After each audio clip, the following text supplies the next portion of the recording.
First up, we have Rogue Nerd's Brightwing. He is a bronze player. We're going to be watching this on Infernal Shrines. And the Rogue Nerd says, this was a close game. That's all his email said. Rogue Nerd, part of Team Caffeinated. A bronze player by himself, a Gold League team player, though. So important to note that his Quick Match and Heroes League aren't an exact reflection of his skill level because he mainly plays with other people all the time. And in fact, we can see some old favorites here. We got like Baked Pie, Number Fox, Dark Mojo, and Zagara on his team. Not familiar with Zagara there. Night, but cute name. Up against a Sylvanas, Uther, Murky, Johanna, and Raynor. Now, as we get into this match, there's a couple of things we can make assumptions on based on Infernal Shrines. Infernal Shrines is a great map for Brightwing for a number of reasons. Same reason it's a great map for Falstad, as well as Abathur.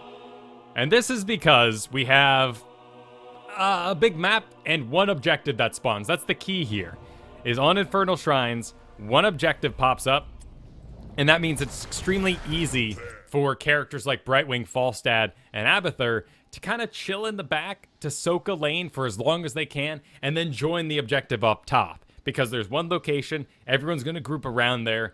The Brightwing isn't very exposed in this case. He's not left out by himself because everyone has gone to the objective for the most part. Could be a gank on him, of course, but that's not a big deal. It also helps inform the spec. So we can take a look at Brightwing here. Lots of great choices in Brightwing. Got a rework back in, I want to say, September. That varied up the skills a bit. Before, it was just bribe all the time. Brightwing's ability to teleport around kept her very mobile, and she was able to take camps. But we have great level 1 choices right now. Depending on our spec, we can make in a couple assumptions. If that was English. We can make a couple of assumptions about what spec they're going to go and what we would like to see. So let's take a look at this comp here. We got ourselves Tassadar, Leoric as the main tank, Vala, Zagara, and then the Brightwing. So, we got a Bruiser as our main tank. He's going to be a little exposed. We're a bit short on stuns and disables, aren't we? So we might want to put a couple of extra points into Polymorph to kind of help out against the enemy stuns coming eventually from the Raynor, but mainly I'm thinking of that Uther and the Johanna. Other than that, there's a slight chance Vala might overextend past us, but we have no melee, really, that are going to get themselves into ridiculous trouble all the time. So there's no need for us to really invest in a build that would help them out. That is to go the Soothing Mist range increase. Really helps you keep heals on top of those characters that might run outside your range all too often. I'm talking about Thralls, Illidan's, Butchers, Kerrigans. These things that might leap and cause issues when you're playing Brightwing. So it wouldn't be a bad idea, in this case against the comp, to see some of these late game polymorph talents such as the extra second, really the more preferred talent right now. Critterize, good. Vulnerable is always nice, but they're already removed by the polymorph. Increasing it by a second often does more of what you want to give the group, which is crowd control in this case, and not so much a little bit of burst damage, which we seem to be okay with. A Vala and a Zagara. Zagara, more of that long, sustained damage. Vala's going to have to make up for the lack of burst, since we're missing that wizard character, by doing a Hungering Arrow build, hopefully. Also, we're going to be teleporting around a lot, like I talked about, so I would like to see Phase Shield. It's an amazing talent. Gives you a big old buffer when you finally teleport over, and with a 20-second duration on that shield, you can teleport over very early or on a select target, and they'll have that shield for a very long time. Because we're on this big map, we have no need to take care of the melee heroes, no need for Unfurling Spray. I would like to see Hyper Shift, ideally, but other talents are okay in here, though I think Hyper Shift's going to be our best one. Manic Pixie's one of our largest healing talents. Whenever you have Pixie Dust on a target and you heal them, they get an additional heal over 4 seconds. And Pixie Dust has its own effect. It has a 4-second long movement speed boost of 20%, which means after the 2 blocks go away, we still have an effect. This is very, very important. Notice it when you're picking talents. So Abathur. Abathur, for example, has his shield he gives people while he's having them. That shield only persists for as long as it's on the target. Makes sense? If it's destroyed, they no longer have the shield. Pretty obvious statement. But if you select the healing talent for Abathur, it means that it only heals for as long as the shield is upon them, which means if the shield gets blown up too quickly, they won't actually receive any sort of heal. Important note to make. Same with Tassadar here. If Tassadar goes a build where he can give you health based on your auto attacks when you have a shield, naturally, that means when the shield is gone, expires, or is destroyed, you no longer have those talents. So Manic Pixie is actually a better talent than it is on paper because the reason of the 20% movement speed sticks around, meaning you're still under the effects of the Pixie Dust giving you that heal over time. So excellent talent for increasing your overall burst healing before you can get to your level 10 talent of Blink Heal.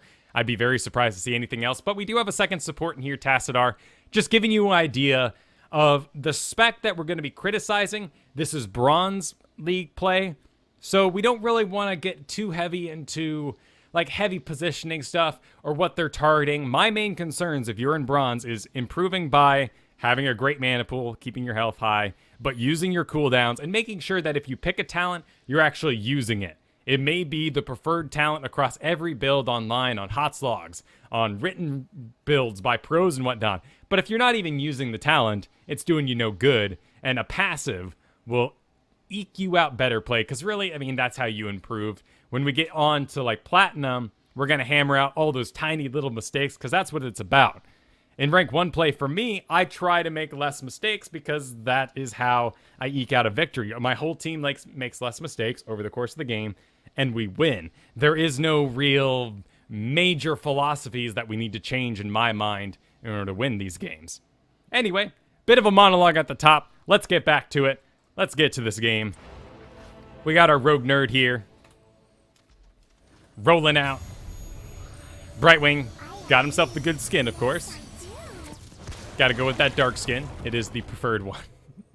And looks like we have some good targets. Zagara, of course, by herself. Go for it. This is looking pretty good with the Vala. I wouldn't mind just seeing a switch here. Tassadar with the Vala so she can get extra insane. And you with the Leoric because he's not really going to put himself into too much trouble. We're lacking burst support on the Vala immediately in this first couple seconds. Something to consider.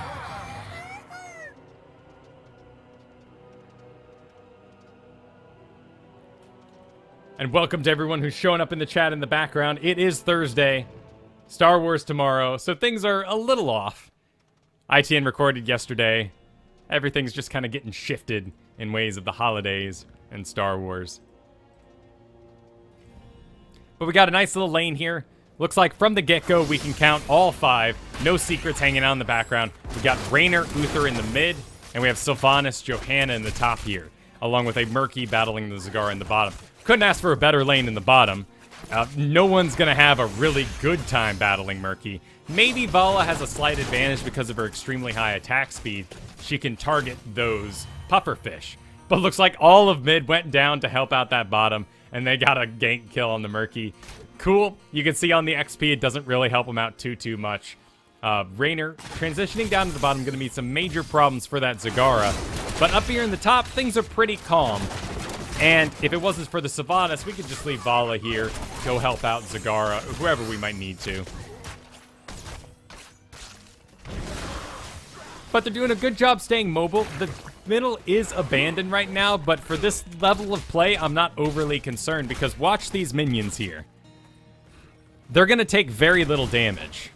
I mean, we might lose 1 or 2. That is some lost XP, but with a Raynor in the lane, he's going to push it out extremely fast if left alone. And that just means that that wave makes its way over to our wall, you know, and once it gets there, we're pretty safe to kill things in this zone. So things don't always need to be soaked as long as they are pushed out, and then the XP will be delivered to you over time. So here goes Rogue Nerd, teleporting in. Got ourselves that hyper shift. Good to see. That's what we were hoping he would take on this particular map. We can stack it up well later on. And let's take a quick moment to just kind of think about this range. He did not take the level 1 talent, which increases the range by 33%. Pretty big. It's already a small area. It's not going to be too much, but it may get us a little bit more area. Oh, a little lumpy on that side, but a little bit more area to keep our guys safe. But whenever you have a Brightwing on your team, really think about this range and look how this fight goes and what he's able to keep in range. Not only does Rogue Nerd need to consider these things and keep Tassadar in his range, keep Dark Mojo in his range, but also Number Fox is now completely out of the range of any sort of support. He's got a Pixie Dust, but that's also on a decently short range as well, and blocks basic attacks. We want to make sure it's blocking good basic attacks coming off of a Rainer and not a Murky, so we need to make those considerations as well. But things seem to be going pretty well for him right now.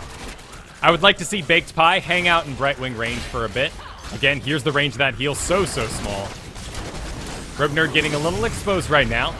He has his Polymorph, which no real good targets in range right now. Of course, Rainer probably one of the better targets to break down with that, but he needs to relax a little bit, get behind. That's great.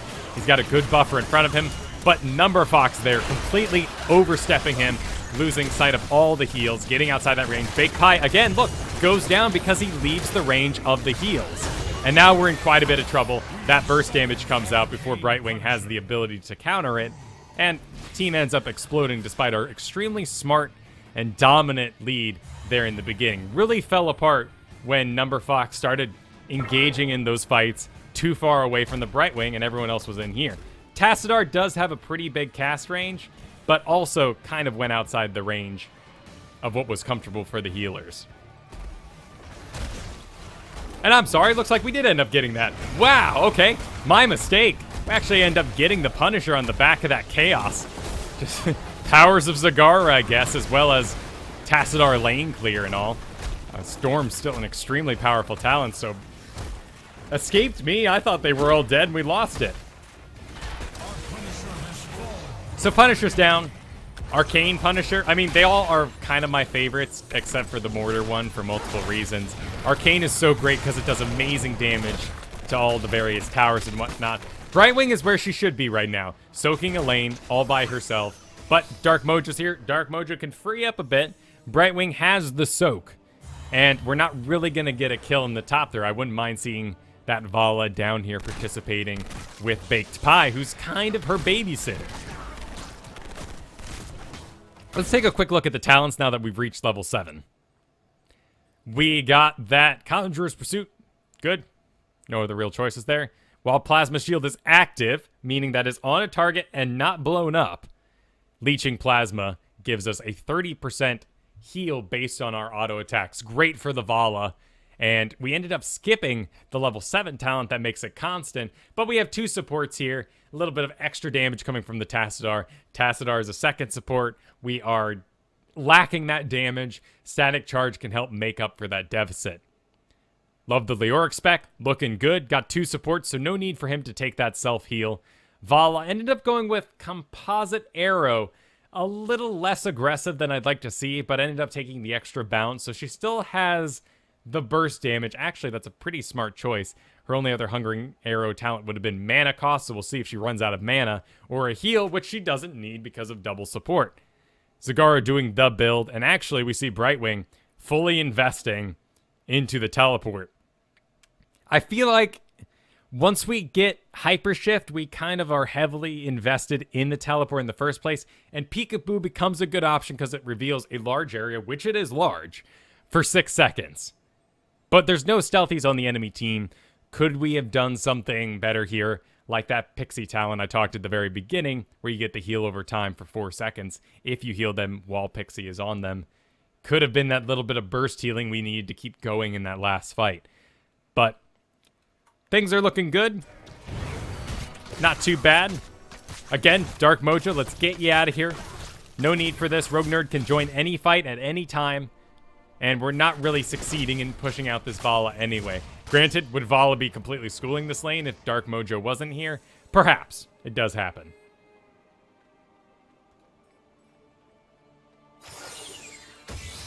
Not sure what we were checking for there, but you know, there's always mysteries around every corner. Zagara looks like she's gotten herself a Johanna now in lane. Not too many concerns there. It's going to be frustrating for her because Hydralisk just doesn't burn through Johanna as fast as you would like it to. Those shields deny all the early damage before they can get out of maximum range. But she's still in a good spot. And in the mid, however, we do have a pretty strong push going on the back of that Punisher. Almost got these forts down. Very tempting for Number Fox to push that, I'm sure. No other real target around, so Rainer's a decent drain hope here. Get another shield. Number Fox needs to be really hammering out those auto attacks right now as he walks around. Make the most of that leeching plasma with its short duration. But here we have Rogue Nerd all by himself. Vala's getting ready to go down. This is exactly what Rogue Nerd needs to be doing at this moment. And he could even hang out a little bit longer. We don't have Zagara or Vala in range. And actually, his teleport in target was the tank. The talents on your teleport aren't affected by the overall health of the target you are teleporting to. So giving this to anyone for 20 seconds is a huge deal. Currently at 750 points of shield. Maybe Dark Mojo would enjoy this more. Maybe you teleported on Number Fox because you know the guy and he likes to overstep you outside of your healing range and you made a conscious choice there. All could happen. But let's really take a look at these abilities as we get into this fight. Huge damage going out on Vala there. She is smartly staying in the healing range of our Soothing Mists. We blow a couple of our cooldowns over on Number Fox. Have pretty high range on the Pixie Dust there, so we're managing to keep Number Fox going. He's pushing them back, getting a little more exposed every couple of seconds, though. And against Rainer, he's not going to last too long. Nice shield by Baked Pie. One more hit takes care of that Sylvanas, and we end up getting a pretty decent hold on this. Nice little teleport there, too. Gives Dark Mojo a buffer for 20 seconds that he could need. But Number Fox constantly outside that Brightwing heal. And we have Pixie Dust on cooldown. We got a Polymorph on cooldown. Stuff we could have done to help him out there. Particularly stayed in his range as Brightwing and had Number Fox take those couple of steps back to help us out on our end. But Zagara with the Hydralisk is creating a pretty powerful zone. I wouldn't mind seeing up to 3 stacks here, night. Let's see some more creep. I don't even care if it's stacked next to each other. I just want to see some creep up here, some creep spreading out here. While Number Fox has got this whole zone established for you, let's throw a creep in this bush here. But we get the Punisher. That's good. Murky needs a bit of attention in the mid. Dark Mojo doesn't really need to pull back. Needs some mana, but on the back of a Punisher, let's push. Let's really help this out as best we can. Knight's got plenty of mana, plenty of creep tumors, so let's get off him before I start having an aneurysm about creep tumors again. And where is our Brightwing? Hiding back a little too far. Starting to get into the mix now. We're level 10, so we have the teleport. This is where things get a little easier to keep up. Let's teleport over to Number Fox. Let's teleport over to Baked Pie. Top him off. At any point, you can teleport back to your base, get full mana, and then rejoin the fight yet again. There's no reason to really, after level 10, worry about your mana. Punisher is over the wall. The freezing's out. We want to do whatever slows and lockdowns we can in hopes that they get caught in the freeze. But once it's over the wall, it's basically going down. Zagara managed to grab Johanna, not the preferred target by any means. And Brightwing is down on her cooldowns. This is what we really need to be concerned about. Blink heal is out. We still got Pixie Dust. Still got Polymorph. It looks like we're all making it out in a very tight circle. I like seeing this. And Vala did exactly what she needed to do. Go back and help out that lane clear. Teleport mainly for convenience. Shield won't matter too much, but this is a sign to Dark Mojo to get a little nuts. He's got 20 seconds. We can see on the character, and you could see if you were the character, this little bar ticking. That is the huge shield that is hanging out over Dark Mojo. Start these camps. Get that shield down. A shield that absorbs nothing was wasted. And take advantage of that. Same when you go and you take a well, and it's going to carry you past the full health mark. If you reach full health, that duration is still going. Grab a well while you're only at about a 4th down, and get a little nuts with that extra healing over time. Nice of Rogue Nerd to tank this, though. I do like that move. He can always teleport back to the base and then rejoin the fight at any time. Getting his own health low in a very safe situation doesn't matter. And in fact, because we don't have any objectives up, just go nuts. Use your mana. Cast Polymorph. Give Pixie Dust to Dark Mojo when she's pursuing. That 20% movement speed is not just for escape. Looks like we're moving in, going mid. Joining Number Fox, who's taking a little bit of damage. Ends up walking into the poop there. Getting hit by the pufferfish. Not preferable, but does happen. And now we delay, and here's a point where Number Fox is getting a little too aggressive. Mainly I'm delaying for Zagara. I want her in range. Her Hydra is such a powerhouse in making sure that we're all in the right place.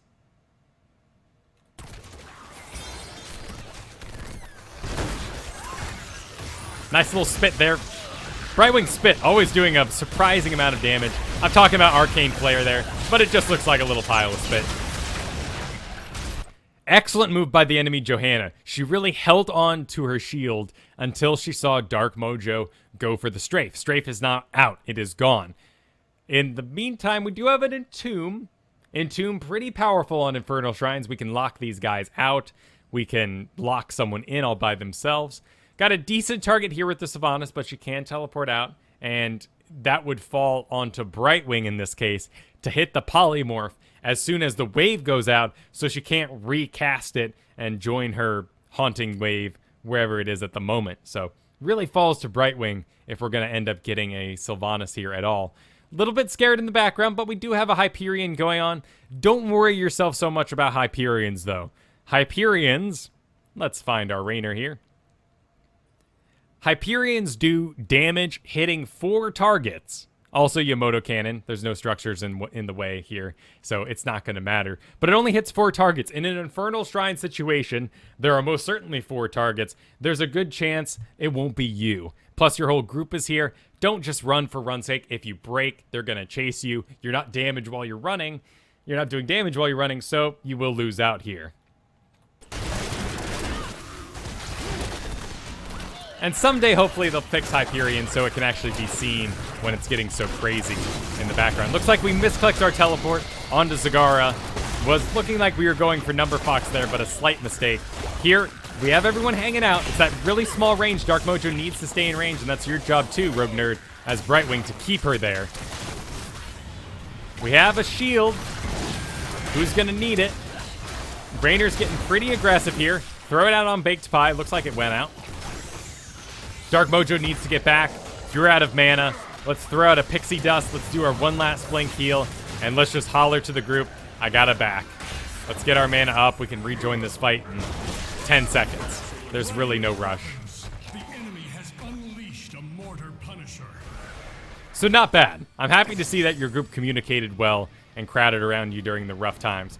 Mortar Punisher, you know, one of the lesser ones. Certainly does a lot of damage if you stand still, but the whole idea is you just keep moving around, stutter stepping and whatnot, and you avoid the majority of the damage that you'll run into with this.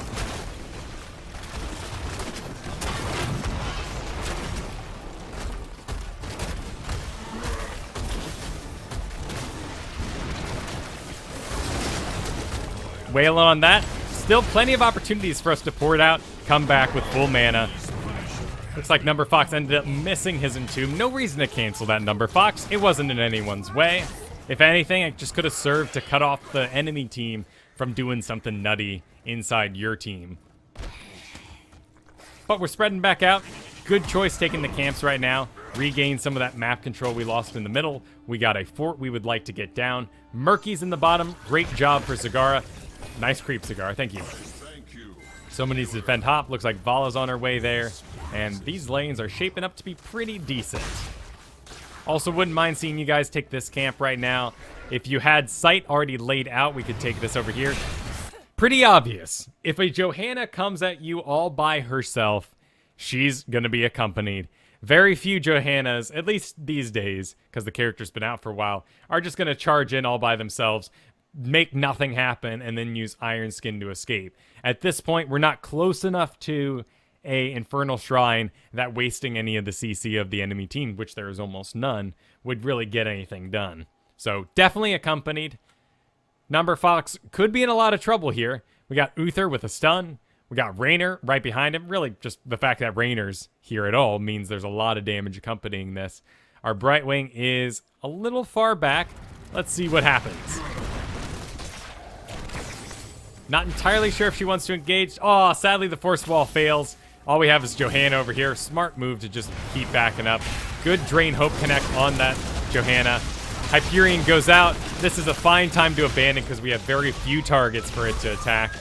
And there's no way we're stopping that Yomoto cannon from targeting structures because it's all it does. So, no reason to hang out inside of it. If we could have all grouped up, taken out the pufferfish there, it's hard to do, I know. I've tried to target it many times, and if it's gone for more than 2 seconds, you do need everyone to coordinate on top of it. Kind of rough to pull off. Rogue Nerd wandering off a bit. You've got Zagara sight here. Most likely they're not taking this camp. Stick around. It's really important you stay in range of these characters. Here, a good opportunity to save Skeleton King. We were off cooldown on the Blink Heal, but we had Pixie Dust. We had Polymorph. There were ways that we could help him out from taking so much damage there. We were just stuck without cooldowns in that situation. Pixie Dust again here. Pixie Dust movement speed, 20% movement speed. It's not only for defense. Boost that Dark Mojo. I mean, she almost didn't get out. If we just hit that boost, now that we've hit, see all, we can see that there's a Murky Egg right around the corner, and doesn't that feel tantalizing? But in all reality, they don't even know it's there. Winnersville. I like the murky name. Baked Pie getting a little aggressive here, but he can. He's Tassadar. It's all right if he's a bit forward. Looks like Number Fox wants to call a fight as soon as it breaks out. Another opportunity for a Polymorph there to dodge. Great Divine Shield, though. May have kept her from getting killed in the first place, but Polymorph would have kept her in the area. We also had an Entomb. Well, no Entomb in the background. We just had another Force Wall. I guess we did use Entomb rather recently. Another here going out. Baked Pie needs a bit of love. Let's take that little stutter step back. Make sure those are falling on him. He's right outside of range. A decent top up, but now we're down a charge. We're down our burst healing. Could have just picked him up in the meantime with this. Does he not want to be healed? He is. Get in the zone, Baked Pie. All right, incoming. Polymorph, not really going to accomplish too much there. Probably better to actually get a target that will be attacking, or that's Sylvanas. It's such an obvious target. Now we're down those charges for those heals right now. We're going to teleport in. Teleport in on the Tassadar. Seems like another misclick. We needed that Number Fox. We'll grab a hold of a Johanna. I don't want a hold of a Johanna, but we have a great Maw in the background. Just need a little bit of coordination. Sadly, doesn't happen. And Rogue Nerd feels like he's pulled in too many directions right now. You can see he's like, I want to be back healing Night Knight. I want to be forward healing Number Fox. And again, a character falls while we have a Blink Heal on cooldown, but mainly Pixie Dust. Again, it's sort of the highlight here that is not being used. Throw it out on Number Fox right now. No reason not to. Sadly, we fall. 41 seconds, so we're not going to really be able to teleport back in on this. Number Fox could have kept pursuing, almost had Drain Hope. He was already overstepping his bounds. Might as well go for it. But hey, we actually wrested control through that madness. And that's okay, right? That's why this is bronze. This is a throwdown. Everybody's making mistakes. The enemy team is making mistakes. These level of mistakes are pretty big, right? Not casting Pixie Dust is a pretty big deal. That's block, 50% of an attack negated. But in Bronze League, with all the other mistakes happening on the other side, these little things just don't really add up to the same issues that they do in higher leagues of play.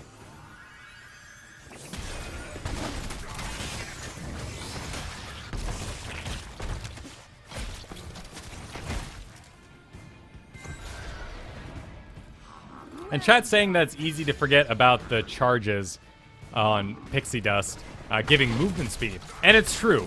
And it is one of your few life-saving abilities. It is damage reduction. It costs 60 mana. That is quite a bit. Your Blink Heal's only 40 mana. So the value here really includes the 20% movement speed. When you take that out of it, this is not a very good spell. And actually, we reached the level 17 mark here. Let's take a quick look at the talents. We ended up going with the Pixie Dust removes ability damage. That'll be good. Good against Raynor, who ended up going Bullseye Bullseye doesn't do any bonus damage anymore, does it? And what else are we really dealing with here? Sylvanas shots are all very tiny. Pixie Dust reduces ability taken by 50%. And Pixie Dust lasts for 4 seconds. Yeah, okay. That's pretty big. We don't have, a Jaina or a Kael'thas on the enemy team. Anything that's really making me scream, ability damage, block it. But it's okay because Pixie Dust lasts the entirety of the duration, not just until the block charges are gone. And, you'll see this all over all builds online.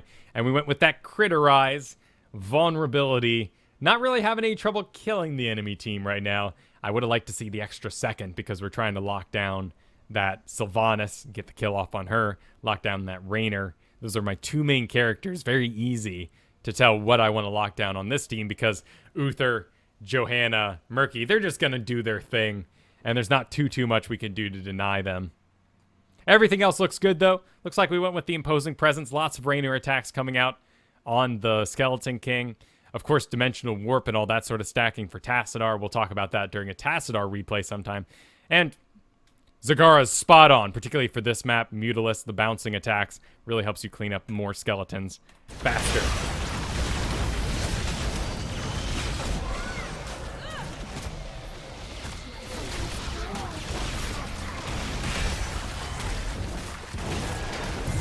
Absolutely right, Mirage. The talents we've invested into our teleport is one of our primary heals. And we've seen it used quite a few times. It's been misclicked a lot, at least in my opinion. Could have been on purpose. There's a good excuse to use it for Tassadar here, but Number Fox really needs the loving. Tassadar, because of his build, doesn't need our attention right now. He's still got his spaceship that activates when he's below 15% health. He's got the movement speed and heal with it. There it goes right there. None of our attention needs to be on Tassadar. It's his job to take care of himself. Same with Zagara for the most part because she has the increased range. And just because of what Zagara does, she shouldn't be in the thick of it. I want to see more attention on our Bruiser who could put out quite a bit of damage but keeps being pushed back. And of course Dark Mojo because he's our prime burst and cleanup damage for this comp. Getting a bit of XP in the top lane. No need for 2 people to be here. I'm sure Tassadar would love some help down here. Looks like we are going to go help him out now. Also down in the bottom here, we got this going on. Nothing to push, though. So either all of our energy's in the top, or we're taking mercs like we are. Everything's good to go. Top Shrine. Not really going to change anything we do right now. You have to heal heroes on Hyper Shift in order to get the reduced cooldown of 2 seconds. So if for some reason we teleported bot and then helped defend this and then hope to join top, we would be pretty darn late at 45 seconds.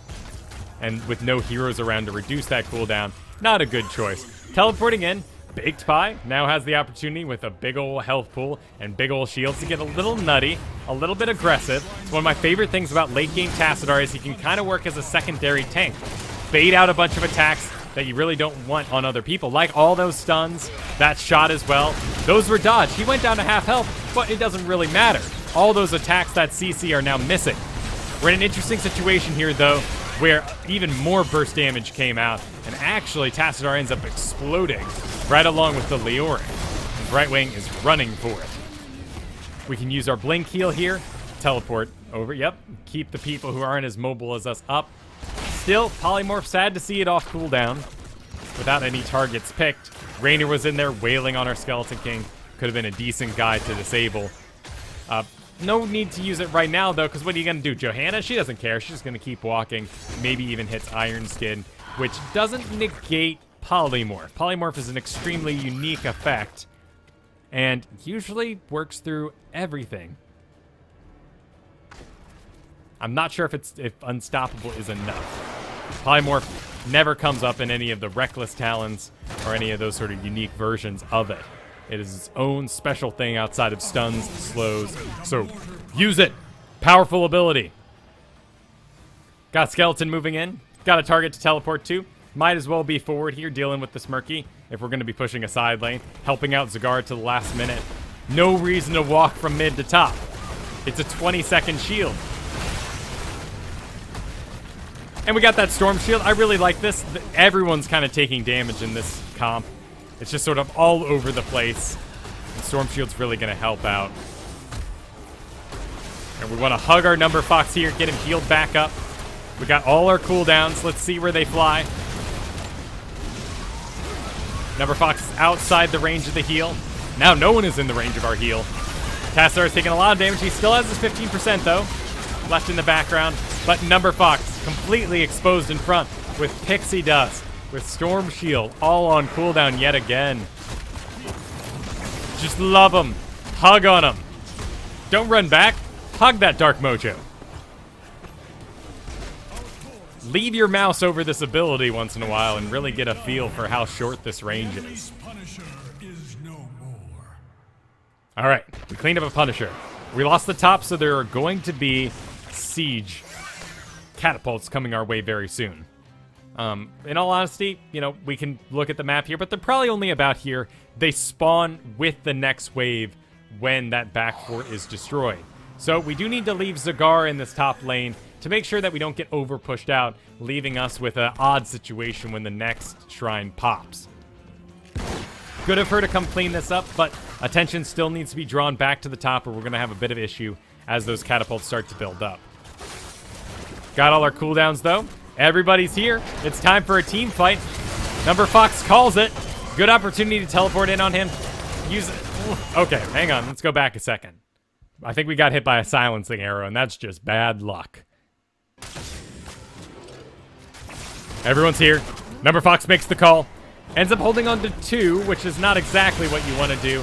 There's the silencing arrow. Hits our Brightwing. Oh, well, not too much you could have done there. You get a free pass on this one. Nice job casting the Pixie Dust on yourself to get out of there. But now our attention turns back to Zagara. Let's make sure we get her out. Don't leave her alone. Okay, you realize a little too late. But let's teleport on back to her. Let's escort her out with our Pixie Dust. Only a 10-second cooldown on that guy. Top's starting to get a little bit of momentum. Mid still has a bit of power. No big worries right now. But again, as those catapults sort of join the fray, it's going to get more intense up there.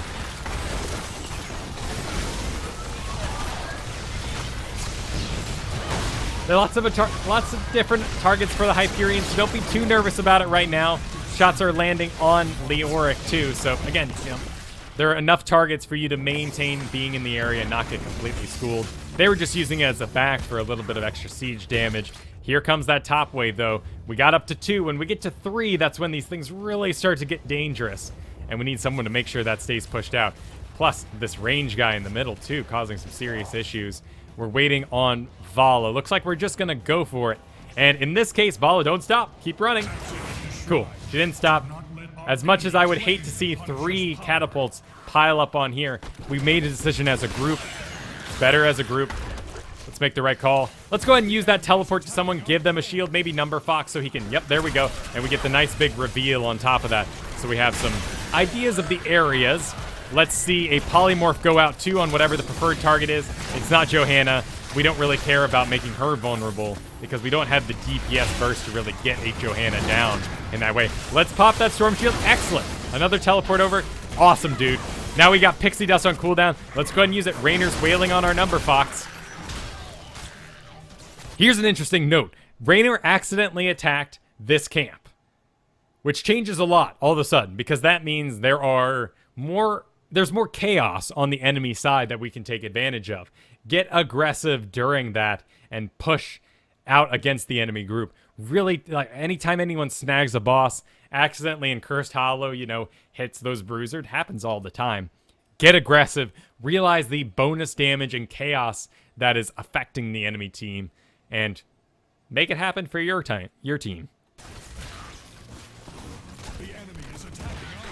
More Rainer attacks landing on Number Fox. It's a good target, right? Because he took that imposing presence. But there we left him alone for just a second, and he's already getting out of range. Oh, close heal, but we're holding on. Teleporting over. Number Fox still a good target for that. Of course, Tassar going to take care of himself. Dark Mojo, our next big target. All right, Pixie Dust time.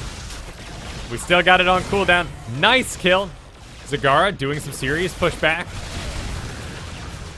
Number Fox is going for it, really exposed while he's off doing this, but Drain Hope going to land. It's going to let her out. A little bit of nerves there, I guess, but she's making an escape, and hey, we once again take this. Through sheer chaos of the background. And, oh, you guys, well, you're going to get him. You get him. You get Uther.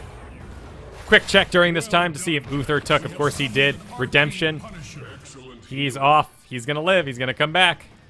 Nope, I guess he already died once. I guess I missed that. Well, good on you guys for noticing that when I didn't.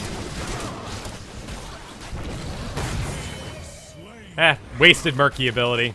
Sure, and Tassadar powers right through it. We got ourselves 42 seconds without a healer, 13 without the DPS. If we can get down Sylvanas, really by any means necessary, we can win this game. I want to see Entomb, followed quickly by that Polymorph. Punisher leaps over to Murky. Arcane Punisher going to be great. You guys can easily finish it out with an Arcane Punisher. These lasers, as they pass through the fort or any structure for such a long time, do phenomenal damage. And yeah, this is when we really buckle down. Arcane Flares, throw him out on the core. It's over. He won. Nice job. Nicely done. So, use those abilities. Realize that your teleports to the Skeleton King there gave him a buffer so you can get back to your own group, but it is Number Fox's job in the long run to visit you, to hug you a little bit, and keep his own health high. Outside of that, use your pixies, 20% movement speed, could have gotten you a couple little kills there, or just increased the overall damage of Vala. Cool. Did I miss any questions from the chat during that? Otherwise, we will proceed to our next replay. And up next, I do believe... Let's see. Up next, we have Devilwork. Devilwork's Tyrael. Gonna be a Silver League Tyrael today.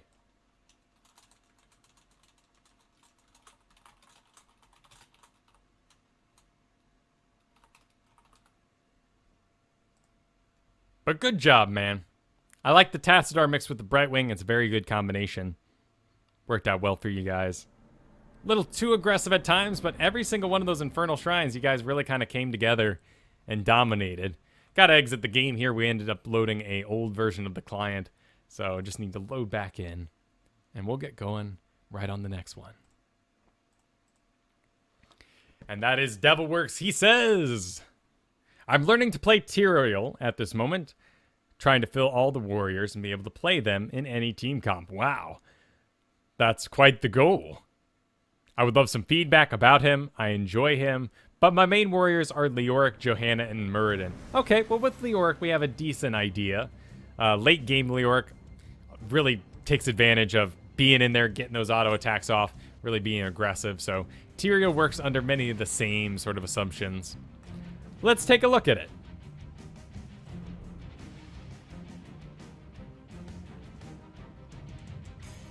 He's been playing with his friends since the alpha. Sadly, he keeps teaching his friends, so his MMR is a little lower than he would prefer since he's been playing with his friends so often. Well, it happens, dude. You can make those strong choices and say, no more friends, but that's no fun. Quick Match is the place for friends, so... And I do these off of Heroes League, by the way. So that is where you are a silver at the moment. Getting loaded up here. We got ourselves, oh dear. Got ourselves a Morales and a Cho'Gall. I do like seeing a Morales with the Cho'Gall. You know, one big character like that does leave some room for Morales to be exposed. But we have... we basically have triple warrior here, so Morales is going to have some major mana issues. But she should be relatively well protected behind an Artanis and a Tyrael. Important to note that this replay is from last week. Artanis will have a couple of issues, such as the reduced range on his Prism. Also, he does not benefit from that 25% increased attack range that they gave him just Tuesday. So may see a little rougher of an Artanis than we might like to. Clearly, a quick match on the enemy team. We have Zagara, Morales, Kael'thas, Tassadar, and their own Artanis. Artanis, such a fun pick. And Morales, free to play this week, so you'll be seeing a lot of her, but this was from last week, so just a popular pick right now. Very, very powerful healer. Oh my goodness, powerful. And we'll see what happens in the future, but let's get focused on our man, Devil's Work. Looking fantastic. on his Tyrael mount with his demon Tyrael outfit. They need a red version of this with red wings for sure. But I guess we'll live with what they gave us. So, he's out on the map. We got a Kael'thas. Nice, destroying some creep. Good on ya. Teleport over there, why not? No reason not to. And let's check out his level 1 talent here. Oh, well, not there anyway. Smite, increasing damage. Yeah, let's increase the damage. We got 3 warriors here with Cho, Artanis, and yourself. So we're going to need all the damage we can across all these guys. Here comes Cho'Gall running around the back. Not really going to be able to do anything outside of a body block from you, and I see you trying to pull it off. Nice job, dude. You just need to be a little more aggressive in that first second there and just get around the front. Force yourself there in front of the Morales. I saw you going for it, though, so let's not hammer it home too hard. Cho'Gall's got this. Sure. Morales left all by herself. Yes. That's good. Let's join her and not leave her entire exposed. Plus, we're a little low, and we already used our well, so hanging out by a Morales, not a bad idea. Cho'Gall turning in 7. I would have waited till at least 10. That's what I usually like to go for. Mainly because I am Cho'Gall. I am dragging Gall with me, and we're going to be in a little bit of a rougher spot wherever Gall goes, and Cho goes too. So bottom lane completely exposed. If we don't get a gank in this top, we're falling. Well, we're actually ahead on XP at the moment, but this could be pretty dangerous. Nice teleport there. Once again, though, you give up the body block just through some inexperience, maybe. Maybe you're a little too afraid of the towers. Remember, right now, towers are really weak. We don't know if they'll adjust it, but they're looking into it. With the scaling map in play now, you are a level 8 hero, and towers are still what they were at level 1. It's okay to dive in there, do some body blocks, and, you know, be aggressive in front of a tower in their range. It's okay. But I'd like to see someone bot. Devil works on his way down there, so that sounds good. Artanis, is he getting stacks? That would justify his work right now. He is... Oh, nope, those are your talents. He is not. So he needs a little bit of help. Probably should hang out with Morales just to make sure he does maximum damage. Not sure why he didn't go for Seasoned Marksman on this particular map. The entire objective is to kill lane minions. So get your stacks. Max your damage. I mean, it looked like he went for block, which really... Yeah, 2 charges of block. You don't need a tank. You got 3 of them. So no need to invest extra in there. And what auto attacks are going to come in on you? Zagara? Artanis? Those are pretty big auto attacks. But there's a good chance your auto attack block will just be altogether ruined by Morales, Kael'thas, Tassadar throwing out their little random attacks, absorbing your block first. And it's important to note that if you are on the enemy team here, let's say I'm battling this Artanis who took a block talent. If I was the healer like Morales, I'm going to put a little more auto attack emphasis on attacking Artanis to get rid of those blocks because my auto attacks are so small, and allowing my heavy auto attackers like Artanis and Zagara to an extent to get off more powerful attacks when they choose to land them. Either way, we're doing a smite build here. I have no problems with this. We're not solo tanks, so we don't need to invest in any of the weird talents there. Of course, with the Morales, if we were solo tanking, Amplified Healing would be the biz, and I'd love to see you take it. Even in death, it's such a crappy talent, but very fun to use. Really, Cho'Gall's job to get really aggressive here.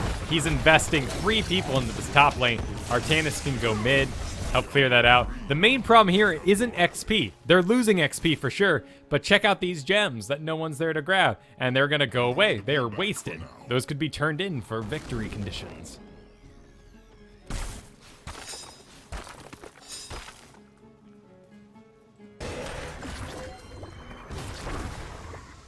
Bouncing balls, so amazing at destroying forts. Oh my goodness. Really the power of Cho'Gall, staying in one lane, just pushing it out like nobody's business. I wouldn't be surprised if we still had Haunted Mines, that Cho'Gall wouldn't be a pretty main pick there next to Sylvanas just for his sheer laning power. But a little bit of mismanagement from Cho'Gall, not really attacking the Kael'thas or getting the body block off when he had the chance. And Artanis with the cooldown on that phase prism. But at any rate, we're down here in the bottom. We've got 2 great abilities to clear creep. We got the smite. We got the throw. You're doing a great job clearing that. I love seeing this. Another opportunity for that really aggressive body block. Kind of a surprise, Zagara, so we can let that one slide. But just do it. Get every time you engage, get around the front, regardless of what you do. Artanis, a character that has a lot of high sustained damage if he can close for a long period of time. This is not a good situation. We need to get Artanis off of our Spider Queen. But if we get a tower in the top, if maybe we can really aid this one in the bottom, we'll be in a decent spot. Let's take a look at the minimap, though. We can count 4, and we know Zagara's right behind the wall. Devil's Work is in a very safe place. He's going to have to back. Not a big deal. He's got a well. He can rejoin his spider, who will probably be dead by the time we get there due to Zagara's sustained damage. But we got the top. We're in a very good place. Looks like we might be able to hit level 10 first. Couple of gems going to waste in the background there. But not too bad standing on top of creep. Good. You were there to clear it. You weren't just chilling on top of creep. Nice job, dude. You're making me think you're going to go Burning Rage and just be the creep master. I like seeing this. Really denying that advantage she has. Soon we'll be learning to hunt down wisps, because they're going to drive us insane on this particular map. Zagara extremely exposed. Let's respond to this. Teleport over there. Get around the front with that body block. You have increased movement speed too. So use that boost. Granted, in that case, you would have left the rest of your group alone. New information presented itself, so we didn't make a bad choice by any means by engaging differently there. See that hero? Let's take him out. But keep on clearing that creep. All right, there's your boost. Get around the front. Don't auto-attack him from behind. Get in front of him. Yes, good. Another boost. Hit him. You got him. You can get this, man. Just with the smite. Oh, you got no mana. You got no mana. Oh, and you realize it too with that little wiggle. Oh, and then the mana comes back too late. Bummer. But hey, come around the side. Oh, all out of mana again, and you already lost your boost. That's a shame. Artanis is going to get away. All right, Zagara presents herself now. Another opportunity. Hit that smite. Use the boost. Ride the power. Artanis messes you up a little bit. But again, round in front. I make those auto attacks. Just all out of mana here. That's a shame we used the boost to get out. I can't argue with that. Cho'Gall, a little too distracted during all this business. If you're going to be distracted on this map, grab some gems. Don't just join a fight too late there, Cho'Gall. Looks like Devil's Work will be teleporting back. We got a big, juicy lane down here. This tower is going to run out of ammo, which means this will sit and wait for us for the most part. But it's going, gone. Someone needs to get down there and get those gems. Very different mentality on Spider Queen. On other maps, I don't really mind seeing this build up to this extent because you can just show up, clean it up, get some XP. But here it's even more important because those gems are waiting for you guys. So here we're going to want to, of course, go into the mid. Artanis doing a good job clearing out the mid. I'd like to see him boost over, clear that little bit of creep, maybe even push out this lane further so we can then get down bottom. Instead, we're being extremely aggressive here, and this Spider Queen is just going to go right past us all the way to here where it can wail on a fort very soon. We push out the mid during that spawn time. It's back here. We deal with this one. We got a great little line here. Look at this. It's very clear. We do the first one, second, so first, and then we got a second one here, and then we got a third there. That's the kind of thing you want to line up for yourself when those are spawning, just so you know which ones to attack when. Cho'Gall carrying a living bomb over to you. Don't like seeing that too much. The ultimate not really connecting due to some lanes there.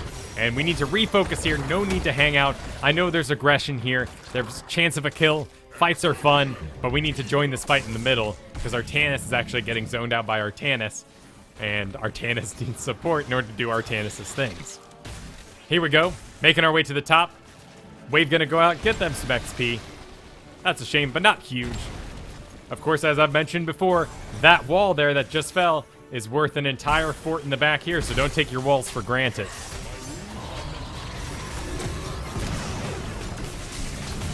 A swap there actually causing Artanis to have some issues. But that was a very cool sanctification, denying that Artanis damage, as he clearly wanted to invest in standing still for that whole combat, rather than running away, perhaps like he should have. Cho'Gall coming in, no body blocks, a little late, a bad angle, opening himself up to coming from the back would have given him a better chance of getting a kill here. Instead, we just kind of chase. Morales isn't really going to be able to help out with that, and nothing bad is going to happen to the enemy team here. You're out of mana. Good call. It's a good time to get it. Zagara could use some attention in the middle, but there are other people that can go take care of that. No, no, no, no, no. No, let's not. Let's not, Morales.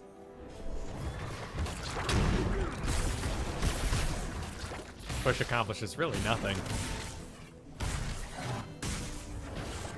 So nothing too good to use the push on. We may want to push the Artanis so he stops auto-attacking so he doesn't get his shields back faster. But other than that, there's no real abilities we're going to counter with a nice push. Off the Cho'Gall, that is. I'm talking about Cho's ultimate, his Twilight Hammer. But here we go. We're all gathered up. That's fine. That's perfectly fine. We got to stim Zagara, though. Not a bad sanctification. I like that. Your front line is protected. They're going to go for your back line during this, but they were pretty far back. So no worries there. Great aggression. Need those body blocks, though. Zagara ends up escaping, and it really does come down to body blocks with Tyrael. Your bonus movement speed, think of it always as your opportunity to body block.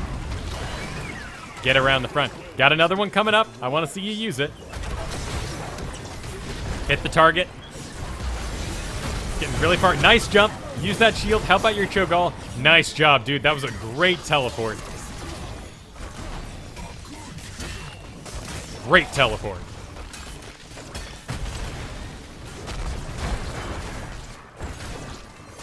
Oh, you took movement speed too on your teleport as well. So you got to be a body block champion, man. A little bit of sustain. Enemies that attack you while shielded grants health. You, though. It's only you. In a triple, since you're not the solo warrior here, I think there are some better choices for you heal. Burning Rage, just to increase your overall damage. Angelic Might could be good here, too. You really just need damage for this team. And I'm making that assumption. Let's check the numbers. Yeah. Yeah, we need to push ourselves up would be nice, but anything we can do to help out anyone else would be good too. We just need to worry about these late game Kael'thas's and Zagara's, Artanis as well in the enemy team. Looks like that Artanis is higher damage than us. Oh, he ended up going, odd choice, but did the full tanking build nonetheless. But yes, we're just lacking a little bit of damage. Angelic Absorption, since you won't be the preferred target, there's a good chance that you're going to pop your Righteousness and no one will attack you. Does add value to Righteousness. It's an expensive spell for sure. So, a decent talent, but better choices in there, particularly just because you need damage for your comp. Let's get back. No reason to hang out too long. There's a laser on Morales. Don't carry that into your team, Morales. Looks like Artanis is going to end up walking through it as well. Nope, takes a little bit of break. Actually, great turnaround by the Gaul there, who turned around with his ultimate, his Shadow Bolt volley, and destroys a Kael'thas. Stimmed Zagara. He's going to keep the fight going. Zagara's too scared to actually take advantage of the stim. And Zagara, well, we can't even tell if she would go Giant Killer in this case. But usually not a good talent for Zagara, even though it's an option. And with Cho'Gall in the field, still better options. Better to take Hydras or Mutalisks at that level. But I really like the way you're using Sanctification. 70-second cooldown. Comes up every single fight, basically. A little bit of delay on it for sure. Anything below 60% you can use a lot more liberally. Here it is worth holding on to those more clutch decisions.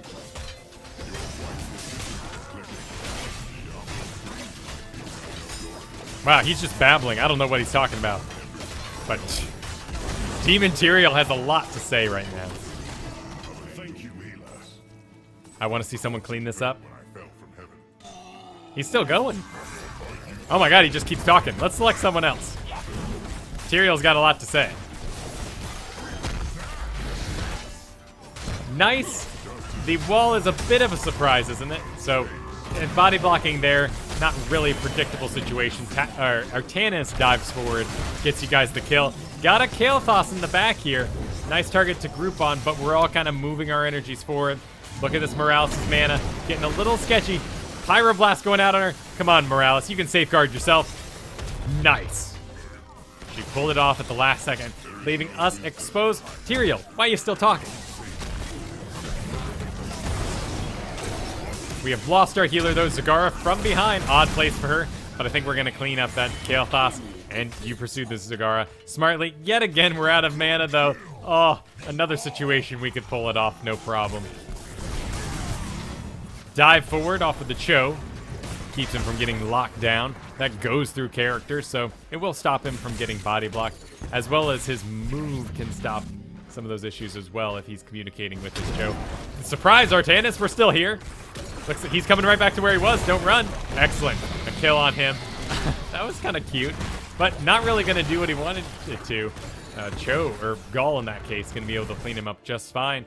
So actually, they've made the call. Morales has returned. We could win the game right now. We have 20 seconds until everybody's back. They're really divided up.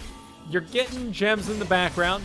This will be enough for a turn-in. I expect you guys to win, but Morales came back, meaning that the situation changed slightly. And in fact, Cho'Gall is going to try to end it. He's only got 4 seconds. Not a good place to be. If he can take down Kael, he'd be in a decent place. But ooh, here comes the Pyroblast. Hey, cute dodge. Though now he's really going to get dogged. Morales is entirely gone. I'm beginning to regret. What? He's got a lot to say. Cho'Gall explodes. Artanis tries to help out a little bit. Dodges the stun there, luckily. You've got a shield. You've got some movement speed for him as well. Nice little block. That's a great block there, using that ability. Maybe that's why your body blocks are a little rough. Maybe you're relying too much on getting to that level 16 talent and getting the, what is it, Holy Ground. Such a cool talent. I love it. Such a creative talent, too. And you used it well there. But those body blocks in the early game are how you perform that exact same thing. Morales, without anyone's support, seems to be, what? Gonna go turn in one? Oh, you need one. So it's not a bad idea. Not a bad idea. But this is a bad idea. Don't go in there by yourself, Morales. A new Artanis, a freshly minted Artanis, probably would have landed that prism with the new buff on it. But oh man, the damage going out on Artanis there really quick. Our Artanis, that is. But real aggressive. I like this.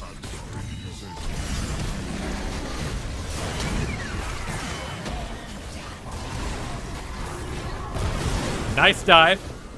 We got some time. Artanis is running away, meaning his auto attacks can't refresh his shield. That's a shield from their friendly Tassadar that's actually helping him out. But he'll be right back. Actually, your Holy Ground displacing him back further. I didn't know that. That's really cool. And that bouncing ball going to zone out the Tassadar, actually. There you go. Gaul's got it. Just one more little blast. Perfect. On the back of this, we can finish this game. Absolutely. We got mid being pushed. We got top. Sure, no reason to get bottom unless you're farming for some sweet XP. You got to need that to level up your characters, I guess. But we won this here. We got 26 seconds to one of the supports is are up.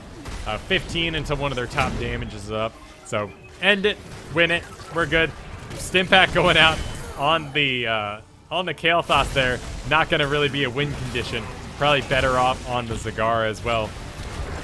So focus down, target this. We have 5 seconds. I doubt anything awful is going to happen, but still, target the core when you're counting down the time and end this game right. Hey, you got a sanctification for everyone. Target the core, win this game, and it's over. Well done, dude. Well done. It wouldn't let me see the talents. I just want to talk about your talents real quick yet again. Touch them. We'll just touch them. So, I like your build. It's not letting us click, so we'll go to the webpage. To the webpage! To Tyrael. All right, let's see here. Let's see what we got. Tyrael. So you ended up going a high mobility build. I liked your damage. I like that you took this 25% movement speed for 3 seconds. How long does your smite movement speed last for? 2 seconds. With a 7-second cooldown. So we can basically, for Yeah, for 5 seconds, with a 7-second cooldown, we can increase our movement speed by 25%. We are constantly moving at 25% increased movement speed. Awesome. Body blocks.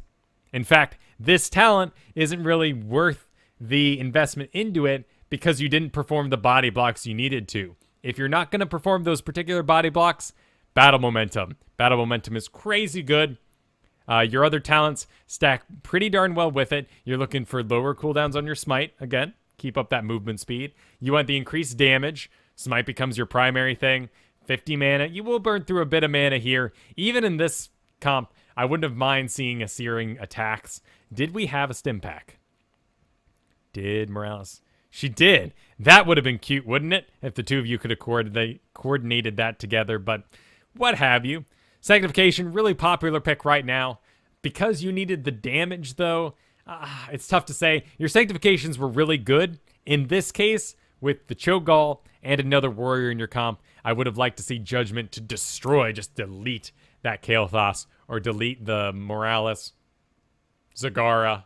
Plenty of good targets for the charge here. Wouldn't mind seeing Burning Rage either. That Angel Absorption, great if you're solo tank, but recognize your group, up your damage. You kind of needed it. Let's take a look once again at the damage meters here. And we're pretty darn low. Granted, Gall's damage is great. It'll always be pretty darn good. He is an assassin, and Cho allows him positioning that other assassins never really can take advantage of. Artanis probably should do a bit more damage than you, just the way he's built, like a Sonya and all that sort of thing. But we could have been higher if we invested more. So recognizing your team when you're missing. Do Searing attacks stack? That's a good question. Stack with what, are you wondering?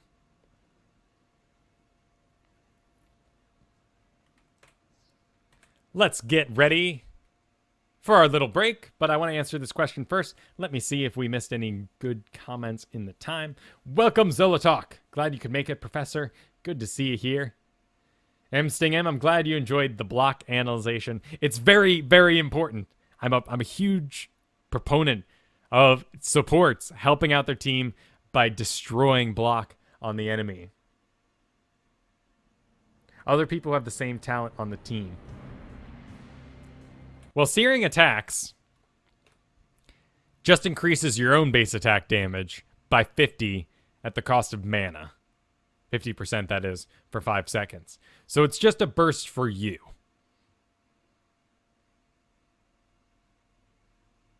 Oh, Burning Rage? Yes. Those do stack. Right? Is that what you're asking? If two people have Burning Rage, both Burning Rages are active. They're not canceled out by each other by any means. All right. Sweet, we got 2 left today. 2 replays left to go. I'm going to take my short break now. I'll be back when we return. We got ourselves Repip on Sylvanas. That's a Gold League player. And then we have Cheesy Bob to finish us out with some Zagara play. I'll see you all soon. Let's keep a good thing going. All right, we got up next. Let's go ahead and make that switch. Doodle Doodle still going. All right, up next we have Repip's Sylvanas. We're on Garden Terror. This is a Gold League player, and Repip says... Oh, that's a spoiler. I feel like I'm playing more of an assassin than a specialist. Please help. Well, you and everyone else on Sylvanas, Repip, so don't concern yourself too much.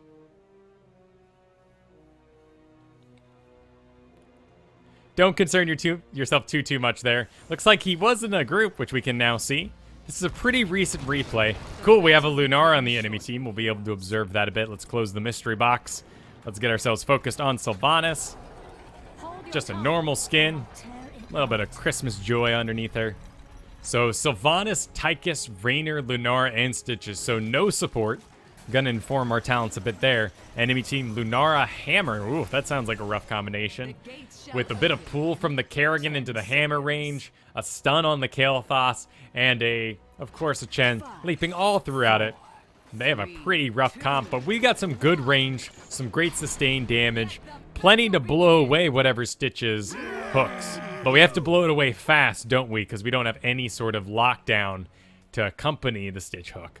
Not really when I want to see a Stitch Hook. I need at least one stun in there to sort of back up what he actually connects. Hey, nice job, Repip. Howdy, y'all. Making it your own with the all. I like that. Not stealing my howdy team, but still the preferred statement to start all games with. Count 2 in the middle. It's Chen. It's Lunara. Chen, one of my main concerns about ganking me because he can move fast. Kerrigan would be the other, along with Kael'thas. Kael'thas doesn't show his face quite yet. Looks like they're down in the bottom, and we're dealing with a hammer. Little rough, too. I like that you ran inside the range here, though. This is great. Great choice. If you aren't in the know, hammer's damage increases to distant enemies. Distant is basically... Here, let's see. We can grab our spider mines and kind of get an idea for it. So you see this range on his concussive blast, which means his short range is a little... I mean, this isn't a perfect system, but this is kind of the best way to tell for yourself. It's about there, and anything that goes outside of it gets a 30% increase in damage. So Sylvanas made an extremely smart choice when engaging this hammer to get right inside the zone where she's taking 30% less damage while sieged. Or, well, mainly outside of distant damage. It has nothing to do with her siege at all. It only has to do with increased damage against distant enemies. Even took advanced artillery there as well. Siege mode just increases our damage against minions and structures. 30% more damage and gives it splash, which if we attack a minion or structure and it splashes onto us, it won't deal increased damage because we're not a minion or a structure, but still can really clear out a lane, leave us really vulnerable, and give her nothing else to attack or wail on her, meaning it's incoming for us. So great choice there, Repip. I like that. She's going to hit her well and come right back out. Still riding the same boost. Let's go ahead and hit our well. It's not going to take us up to top, but no one else to cover the lane in our absence. So good idea to hang out. In the bottom lane, though, ooh, there goes Lunara. Raynor had a bit of a rough opening, but this doesn't tell us much. Nothing too bad going on right now. Stitches, yep, doesn't carry the living bomb to anything too important. Keeping that hammer nice and zoned out. 8 seconds till it pops. Nice job getting yourself in position for that. But hey, whoa, suddenly a Kerrigan. Run sideways, my good man. Luckily, she didn't use the exact combo. We would have been dead without it. Of course, my little holler there about running sideways. I've said this many times before in my other shows, but if you're not familiar with it, let's take yet another look. Running sideways counters Kerrigans, because boom, there it is. Now, ideally, this Kerrigan would have wanted to put the stun out at the exact same time she did the pull, pulling you back onto the stun. That's the combo that does serious damage. But this will always pull you in a straight line backwards. So when a Kerrigan comes after you, run this way or run slightly back this way. If you're a melee hero and you're attacking Kerrigan, just stutter step in circles around here. You will destroy her. She'll never land anything. It's kind of hilarious that Kerrigan is countered by the simple act of not running in a straight line. So we're going to get full healed up. A little sad that our lane is abandoned. Hammer might choose to really wail on our walls in our absence, giving them an XP lead. They already have a bit of an XP lead from the early kill they got, as well as the lack of presence that was in that middle lane for the entirety of it. But here's a good team of 4 moving in on Chen. Not exactly who we want to target down. Gonna drink through the majority of it, but there's some poison damage to clean him up. I'm glad to see you here, joining the rest of the team. Smart choice. Doesn't really matter if there was more seeds up here, if this was available. Doesn't matter. You guys are all in the same spot, so if a team fight were to break out, you'd be in a good spot. Lunara, I want to see. Yep, if I just angle this around the corner a little bit. I don't know if you know Star Warrior. I saw you were grouped with some people in this map. Get that just around the corner there to give sight to the really vulnerable spots. Another good choice would be up here in case they try to come around the back. Tychus really taking a risk. Everyone is missing from the mini-map right now. I know because the seeds are going down that the majority of people are most likely on that character. But still, Tychus taking some major risks. Needs to let, if he goes that way, he needs to let Stitches lead the way there. But here we go. Calling a fight, everyone walking right into that stun. That's a shame. But Tychus going to be able to clean up, no problem.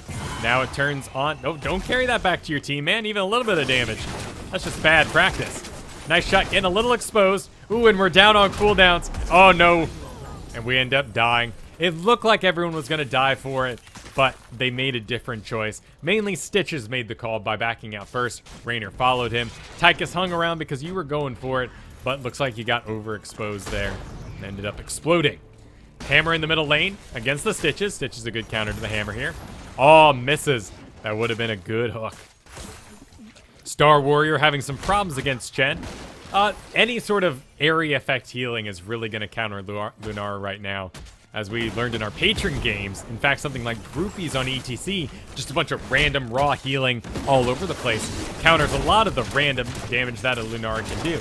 And to that same sort of mindset, we can use Groupies to counter things like Nazeebo that applies a whole bunch of poison around everyone, so we don't take those ticks. Storm Shield, gonna be a great counter to the Lunaras too. Raw, random damage. Cool. We're pushing here.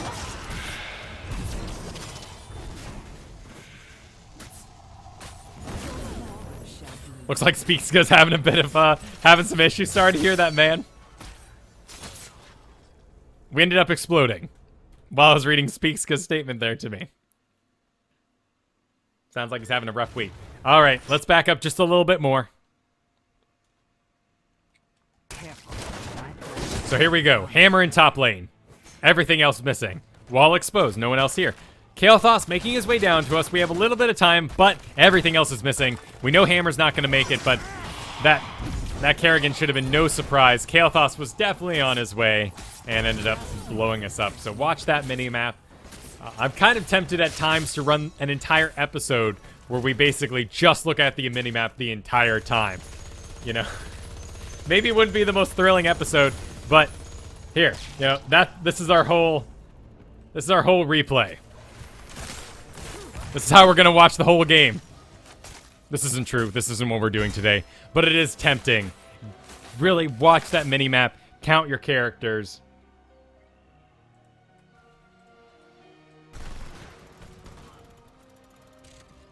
Cool.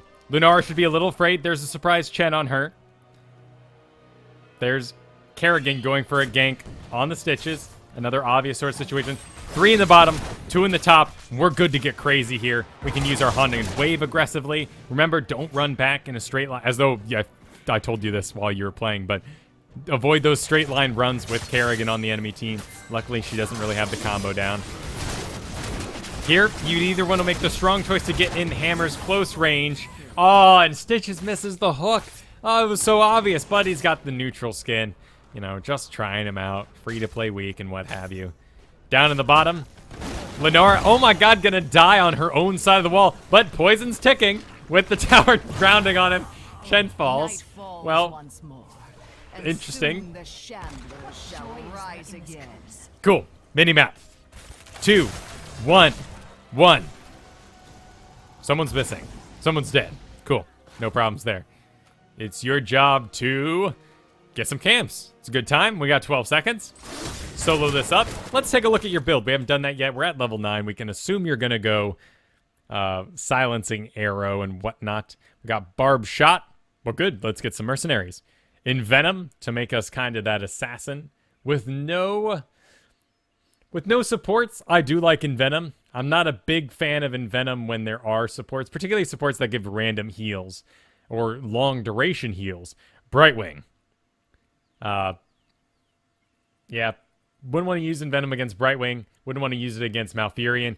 Pretty decent against an Uther, because Uther has to really pick and choose who he's going to heal. Putting an Envenom on whatever the unpreferred target would be could get you that kill in the background. Other dudes, you might be able to outpower some Tyrande heals, but not too much now that she has her level 10 Shadowstalk the way it is. So, probably better choices for you here. I know Envenom's a top pick. If you're looking to be a little more specialist, it's Envenom that's really causing you to become such a assassin because of the really short range. Let's take a look at it. That's tiny. Not as bad as it is when you're playing like a Kael'thas or something and you have the option to take Envenom, because that takes you outside of your safety zone, getting in this darn close. Also with Zagara, Envenom is kind of a bad idea because you augment your auto attack range. Then at level 7, you take Envenom. No. Envenom at 4. Yes, and then we augment our attack range at 7. It can leave us a little exposed because we're constantly overstepping to get in this Envenom range. I know Sylvanas has a teleport, and it's a very preferred talent for her. But if you want to be the specialist, there are other picks there available to you.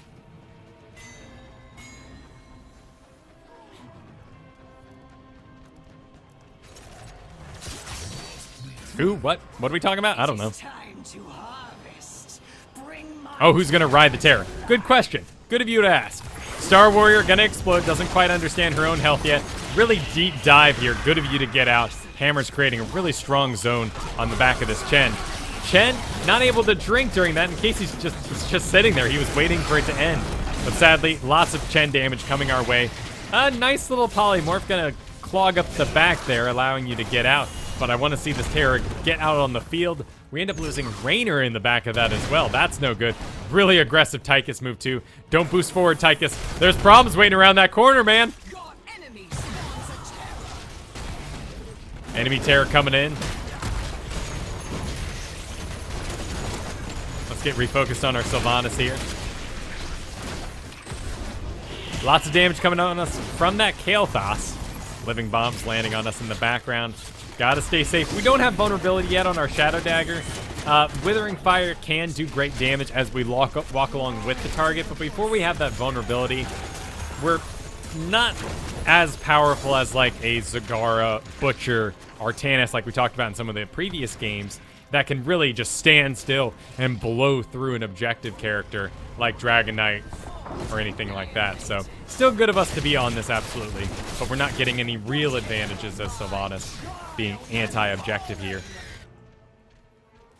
Not sure what Stitches is up to.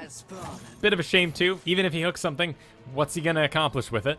Should have been with the group there, but looks like Raynor's calling this. We're a little low health. 30 seconds till our next one. So we got 1 in the top lane and 4 mystery characters. Very dangerous. Get caught in the root. Dodge those roots. I know it's like saying play good. There's not a lot, but I see a lot of people throughout these replays stand in those roots. Be ready for them. Expect them. You know, if you see it come out, maybe throw out a Haunting Wave and stutter step with it. I don't know. Keep busy. Do whatever you can. Just focus on it. Think about it. It's one of your prime objectives when dealing with there. There's the Kerrigan. Not part of that line, but no real fault of ours. Cool Silence only lands on the Chen. Does end up getting him killed, but that Kael'thas in the back was my main concern. But hey, check it out. We get a little bit of momentum. I'd like to see Stitches do a nice blind hook, but he got stunned outside of his own range. So sadly, that doesn't work out. Now we get refocused. What are we hunting for? Nothing in particular. Let's clear out this bottom, get that XP. We got to catch up. Nothing really else going on in the other lanes. Hey, we got a kill. Okay. A bit random. That was just happenstance that Lenora made a mistake of going around this way all by herself. What a horrible angle to be wandering around in when there are clearly 3 characters chasing the Kael'thas who just escaped. A bit dangerous here too. We're still missing everyone on that minimap, making me nervous, but it's gonna be okay just by happenstance. Not a good call. These 2 are of course the preferred ones. Sylvanas, good choice starting up these 2. Very easy to do by yourself. Important note that Repip is doing here, because everyone needs to do it at home. If you are playing Sylvanas, this is how you do Giants by yourself. You position yourself... Whoopsies. Wrong thing there. Let's see. Oh, no. Looks like I accidentally deleted my whiteboard. Let's get my program running once again. Where you at? There we go.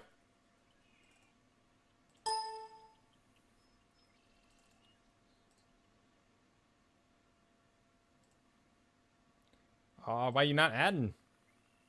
Whiteboard. There you go. There we are. Yes, it's cool. It's all cool. And boom, we're back. We're back. All right. So if you're new to Sylvanas, this is exactly what you want to be doing. You want to position yourself here, so your Withering Fires always engage your nearest target, and then you use your auto attacks to target the other guy. This gets a lot easier, of course, with, air off cooldown, because it will run out and then slide to the other 2 guys, keeping them locked down. But when that isn't an option, this is how you want to do it. Position yourself close to one for your Withering Fires. time them out. Really just control yourself. Make sure that you're letting the full duration of the black arrow take its course from your withering fire, and then keep your attacks up on this guy. Same thing applies if you're dealing with a wall all by yourself. Let's go ahead and grab ourselves a wall. Here we go. So same thing applies if you're dealing with it here. It's a fantastic tool. Position yourself here as Sylvanas. Withering fire goes to your nearest target, and then make your long basic attacks over here. You probably will have to position yourself here, but all the same, this works on everything. Position yourself here, Withering Fire, auto attack this, you lock down both. So great job, Repip. Good to see you doing that. Looks like I got a question here that I may have missed out on.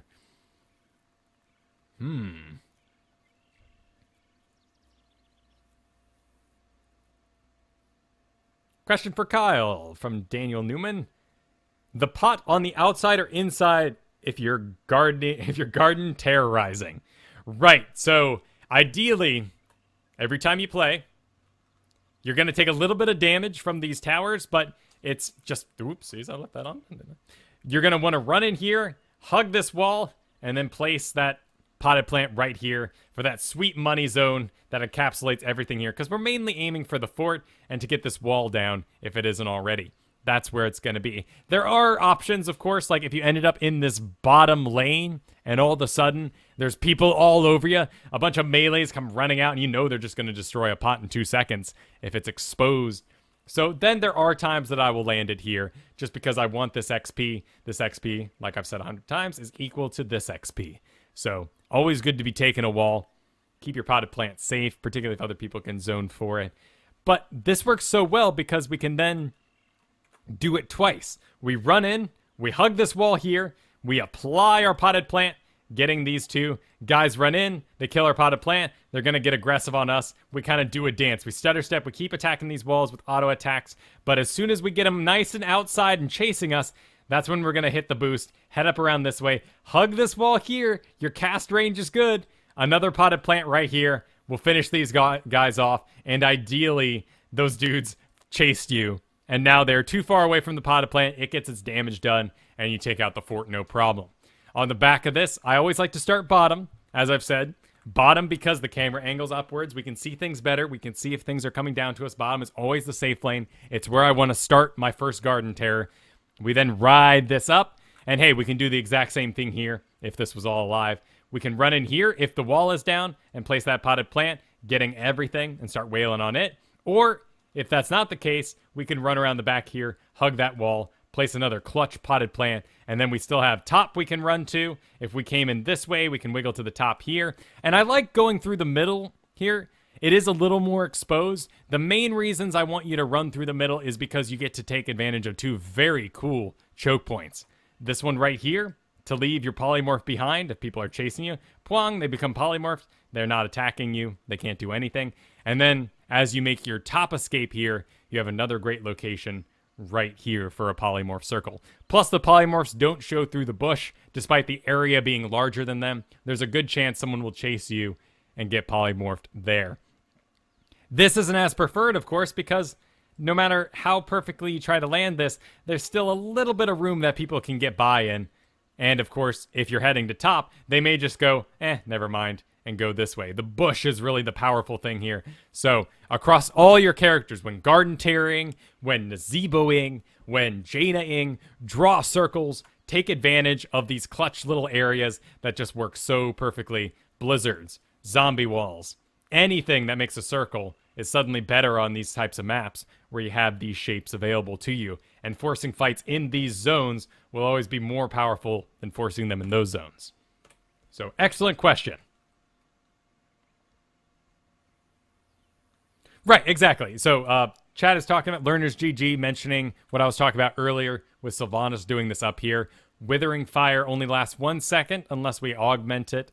And then we have, that is applied by both our auto attack and our Withering Fire. So really, if you just control yourself, cooldown of 2 seconds, you got charges on it as well, 3. You can keep this going for a while, and we'll probably see a slight delay, but hey, that's what your Shadow Dagger is for. So in this case, Repip used it a little too early. We throw it on the close guy. There we go, those waves bounce over. We can even attack this guy for a little bit in that case. But Repip did an awesome job taking that camp by himself. Very happy to see that. You got this. You got the specialist chops, Repip. It's good to see. Cool. We got some side up. They don't even know to kill the Wisp. Well, it is a new character after all, but that's kind of cute. Just hanging out by Tychus in a little bit of trouble. The dodges. Oh, actually, we got a second jump probably from Lunara here. No. In fact, she didn't use her crippling spores. Right now would be the time. Wait that 3 seconds. Apply another stack. But, you know, new characters. Gold League here. Onion Man taking quite a bit of damage, running from Kerrigan in a straight line, but Tychus shows up and really delivers that final blow. Nice to see you do your specialist thing. Go to the top, keep keeping those giants for you. And is this a good time to take them? It's okay because we have enemy mercenaries coming and we want parity in this lane so it doesn't get pushed out. Ideally, we want to hit this right as the objective is starting to spawn. So wherever we are pulled to in the background, whether it be like Infernal Shrines and everyone's brought to one central area, or it's a map like this where it's split in two, we want to have those mercenaries pushing in the background during objectives. So saving them for that countdown of 20 seconds or so can really help out, eke you out that little bit of bonus power you want from your pushers. And that's more of a specialist role, out doing things by yourself and helping the team out as a whole because of it.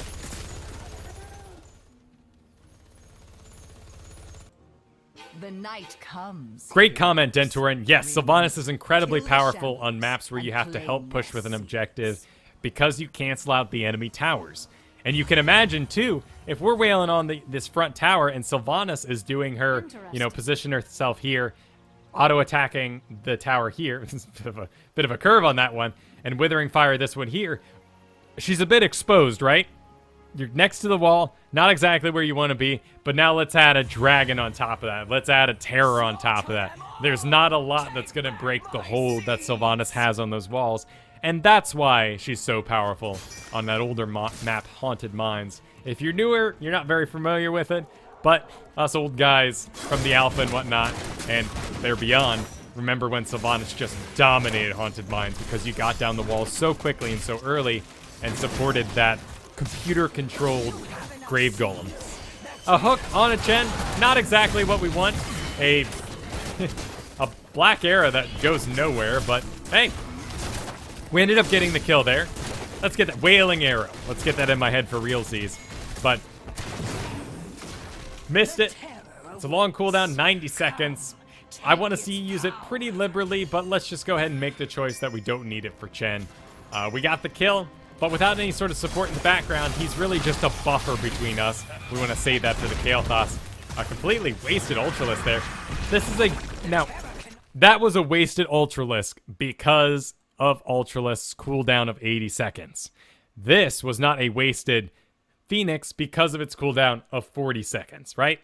So, keep that in mind. If you're on Raynor and you're going Hyperion, I always want you to include a building in this because part of the value is this Yamato cannon. And doing damage to structures increases the value. 100 mana, 100 seconds. You need to get as much value out of this as it can. Using it right now is decent because their entire runaway area is through the Hyperion unless they take off for bottom. So it's an okay use, but ideally maybe we might even want to just take another couple steps forward, cast it when we get here, and maybe we can include that fort in the far end of it. Something to consider. Ultimates, you want to use them. You don't want to hold on to them forever. Mosh Pit is kind of one of those that you just sort of hold on to until you use it. But basically every team fight, you're looking for an opportunity to use it in the first place. So despite its long cooldown, you still use it regularly. Something like Wailing Arrow or Hyperion can sometimes just chill in our inventory for too long. And we need to make excuses for ourselves to use it. So you got some good targets here. Kael'thas is really going to suffer. Locking down Kerrigan will also suffer pretty good if she was taking that Psionic Storm, but instead she went for the Ultralisk, which doesn't really matter. So we basically have one target here. Lunar is decent, but Kael'thas, let's cancel him out.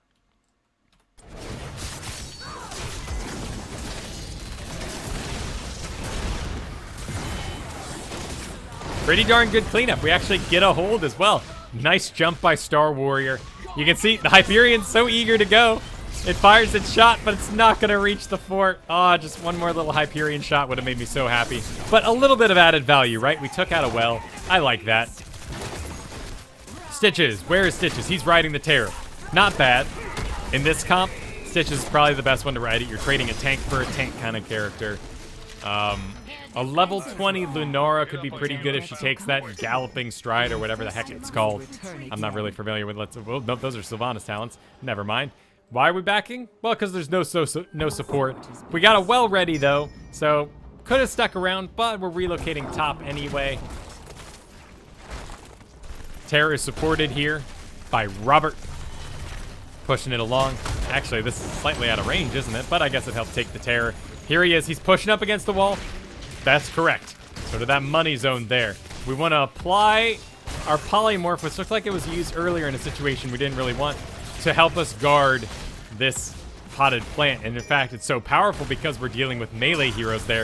If we just pop it on top of our potted plant, right there's a great choice. Anyone who would have to engage with the potted plant from there is going to get polymorph. But right on top of it is also great. Another great position polymorph there. OHG is doing pretty awesome riding this. Let's get back to Repip here. Doing a great job taking out the Terror, being where he needs to be. We're in a position where she's going to boost. Oh, if only our OGH was paying attention. But hey, barely. Barely the polymorph misses. And we end up pulling a mine, it looked like, to us. Not exactly the preferred mode. We got our Wailing Arrow up. Good job. Hold on to it. No need using it on a Chen, who's clearly already dead. And now we have a bit of momentum. Dead Chen to our dead Lunara in this case, because there are no supports. Our warriors are supports. As we have a warrior, they don't. It's a good time to push. I like that you took this camp. They're supporting you in the background. If this fight broke out any harder, we'll have to reposition, but we're done already. We can join. Tychus is calling the fight. He's going nowhere. Hyperion calls the fight. Another step forward. I would have loved getting that little bit of damage in. It's going to abandon right as it hits the tower, but no damage actually onto the fort here. Actually, it chooses the fort. Instead, we get one shot off, but could have been 3 if we were a little bit closer. Maybe an extra kill because it follows him back a little deeper too. But hey, great eat there. Not sure why we're backing. We have some wave coming in the top, but it's not huge. There's no catapults. So this isn't going to be hugely detrimental. We have Lunara spawning as well. But looks like he wanted to ride the Terror. That's all right, too. I would have left it to Lunara. Then she can pot plant this top and run wherever she's going. Pot plant is fine to use. 15 seconds. Then hit your boost, and you can get yourself across the map. Your potted plant will be ready by your next engage. We have 25 seconds of a bit of superiority. We're missing our Lunara, so this is still just a 4v4. Great hook, though. There goes the Kael'thas. And let's hug that wall. Let's get out our overgrowth. Polymorph was used a little too early. Let's land it on that hammer. Great target for that. No point doing it on the Chen. He's happy to absorb any CC he can run into. Tychus getting a little too aggressive. Luckily, it's overkill. This slow from the tower, 50% physical slow, 50% attack speed slow. So you got to be careful when you're an auto attack hero from taking those shots. Luckily, overkill is a spell. Not sure why you did that. I would have held off for when we got our next overgrowth potted plant. But chuck it on over, throw it on. That hammer's going nowhere. And he's taking out your potted plant way too quickly. We got our polymorph on cooldown. Let's use it. A little late, but we do cut the DPS. And here we go. Wailing Arrow away. All right. They're chasing us. Nice teleport, though. And a wicked little mount up. You got 3 seconds to the next one. Run in a circle. There you go. You had a good excuse there. Oh, snap. Nice shot. That was pretty cool. Another little boost gets you out of the way. No problem. Let's look at a situation here where you could have gotten that hammer kill without using your ult, though. Let's go back just a little bit further.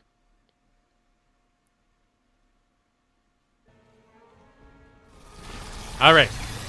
So hot pursuit. We teleport away. Not a very creative teleport, of course. Pretty obvious that you're going to be moving in that straight line there. Would have loved to see you go here. One of the real powers of a good Zeratul is that he never blinks into sight. He blinks into bushes and then waits for himself to get the cloak and then moves out. That's why there's some those Zeratools where you're just like, where'd he go? And then there's other Zeratools you're like, there he is. I know where he went. He usually aims for bushes.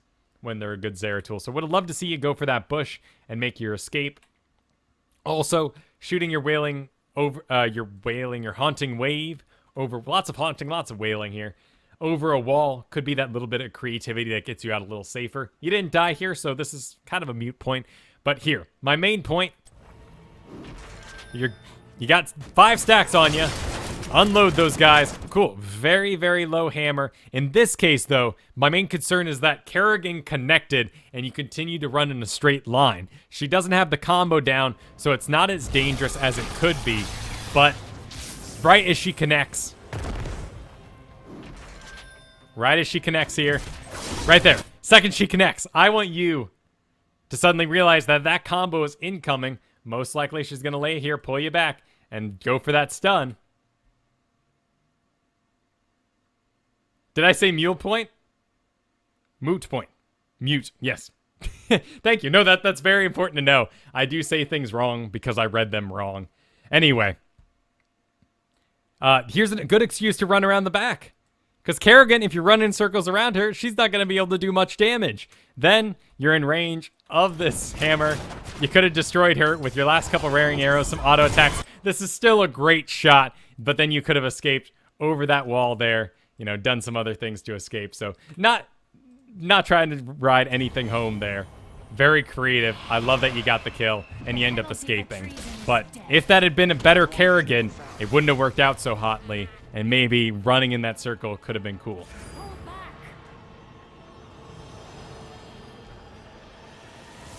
Did I say that as well?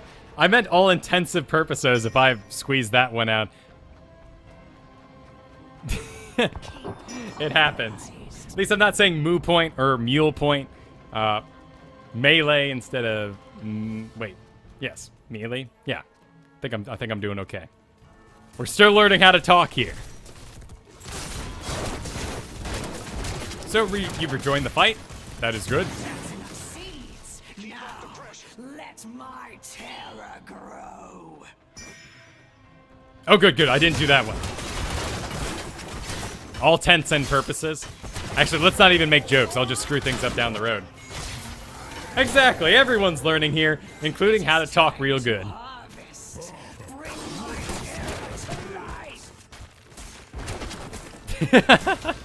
I'm stuck in a loop. Let's get refocused. Back in the game. Back on repip. All right. He's got all his cooldowns. 11 seconds till his next wailing arrow. Terror cannot wait wrong. Wait long. Now I'm just all screwed up.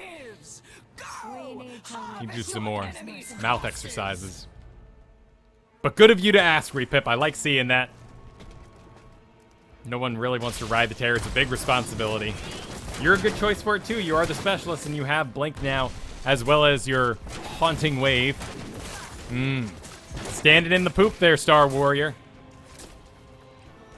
No real tricks to this guy. Haunted Arrow doesn't lock him down. You have no heal spell by any means, so just anything you can do to tank this and kill it quicker is going to be your best bet. Nothing really to help you out in this way, but vulnerability? Did you get vulnerability, actually? I don't know if we actually ever checked. You did. Good. It's the preferred talent, of course, at that level. Once you throw it out, stand your ground. Maybe hold on to your Withering Fire until you unleash the vulnerability and just pop, pop, pop, pop, pop. Actually, you don't even need to press the button multiple times. You can just hold down Q and they'll all fly in one big go. Looks like, actually, the Terror's been getting some excellent work done. Terror, touch him. Kill Kerrigan. But in the background here, looks like Robert's going to fall, drawing plenty of attention away from the core, though. So, hey, he served his purpose. You're here as well. Probably should have Wailing Fired into the teammates rather than the tower, but it doesn't really matter. There was some safety moves we could have done there. But enemies invulnerable, they haven't really made this clear yet, but all enemies just means anything on the field. So, you would have applied bonus damage to the core there if you had used it in that case. Let's take a look at your spec here. We've got to rewind for just a second. Let's pause. Let's take a look at your damage this game. A little low, but it is a wacky game. And of course, as Sylvanas with a Rainer, Tychus also has Stone Skin and First Aid. Those guys are just going to have phenomenal damage in a quick match situation without a support. Sylvanas, much like Lunara here, every time you lose half your health, you got to go hit a well or you got to go heal up for full. So it's understandable that your damage was a little low. Siege damage, you're right where you about want to be. We have really inflated numbers on Tychus and Stitches because they rode the Terror. So this isn't really a sign of your skill either. We can, however, look at your XP contribution, which was a little low given the fact that you went your talent build that you did. Unstable Poison destroys lanes extremely quickly. Why did we miss out there? Maybe we weren't everywhere we needed to be throughout the game. Invasive Fire, it's one of the two, so no real arguments there. I liked your Bolt of the Storm pick without any supports. I don't know if Envenom really worked out for you in the long run. Let's see what else is available for old Sylvie at level 4. Old Sylvie, level 4 Sylvie.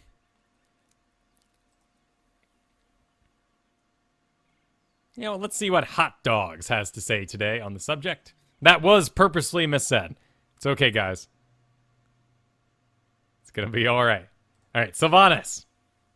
They do, don't they? Yeah. Whew. Look at that. Paralysis duration? Yeah. I guess you're doing the best you can. I mean, what? I mean, that's cute. Yeah. Yeah, Envenom in a supportless quick match was your best pick there. That's a shame. They need to fix that, don't they? Need to give some variety. Cool. We have completed the Sylvanas. Oh, darn it. And did I leave the text there the whole time? I did, didn't I? Oh, noobed out. It said Silver League Tyrael the entire time. Well, we can fix that right now. That was not Silver League Tyrael. Let's go ahead and get ourselves up that plat. Zagara. Zaggy Zags coming in.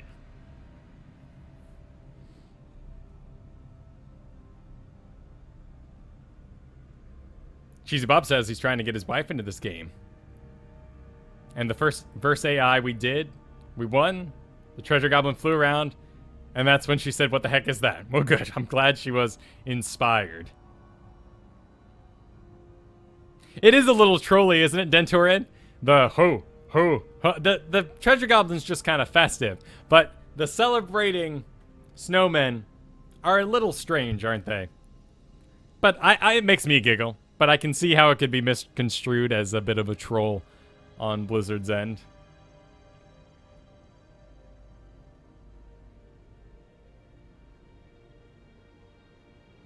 Cool. Oh, no, it is great. And you're welcome, Repip. I'm glad we could help you out. Let's keep moving. Let's keep a good thing going. We got our last thing. I've changed the bottom. It's actually going to happen. Let's do it. Let's get on to Cheesy Bob.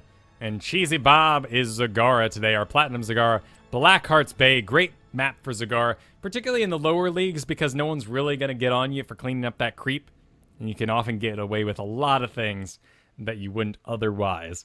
In higher leagues, people are really on top of clearing that turn in. It's a real shame. Zagara's lost a lot of power on that map for me.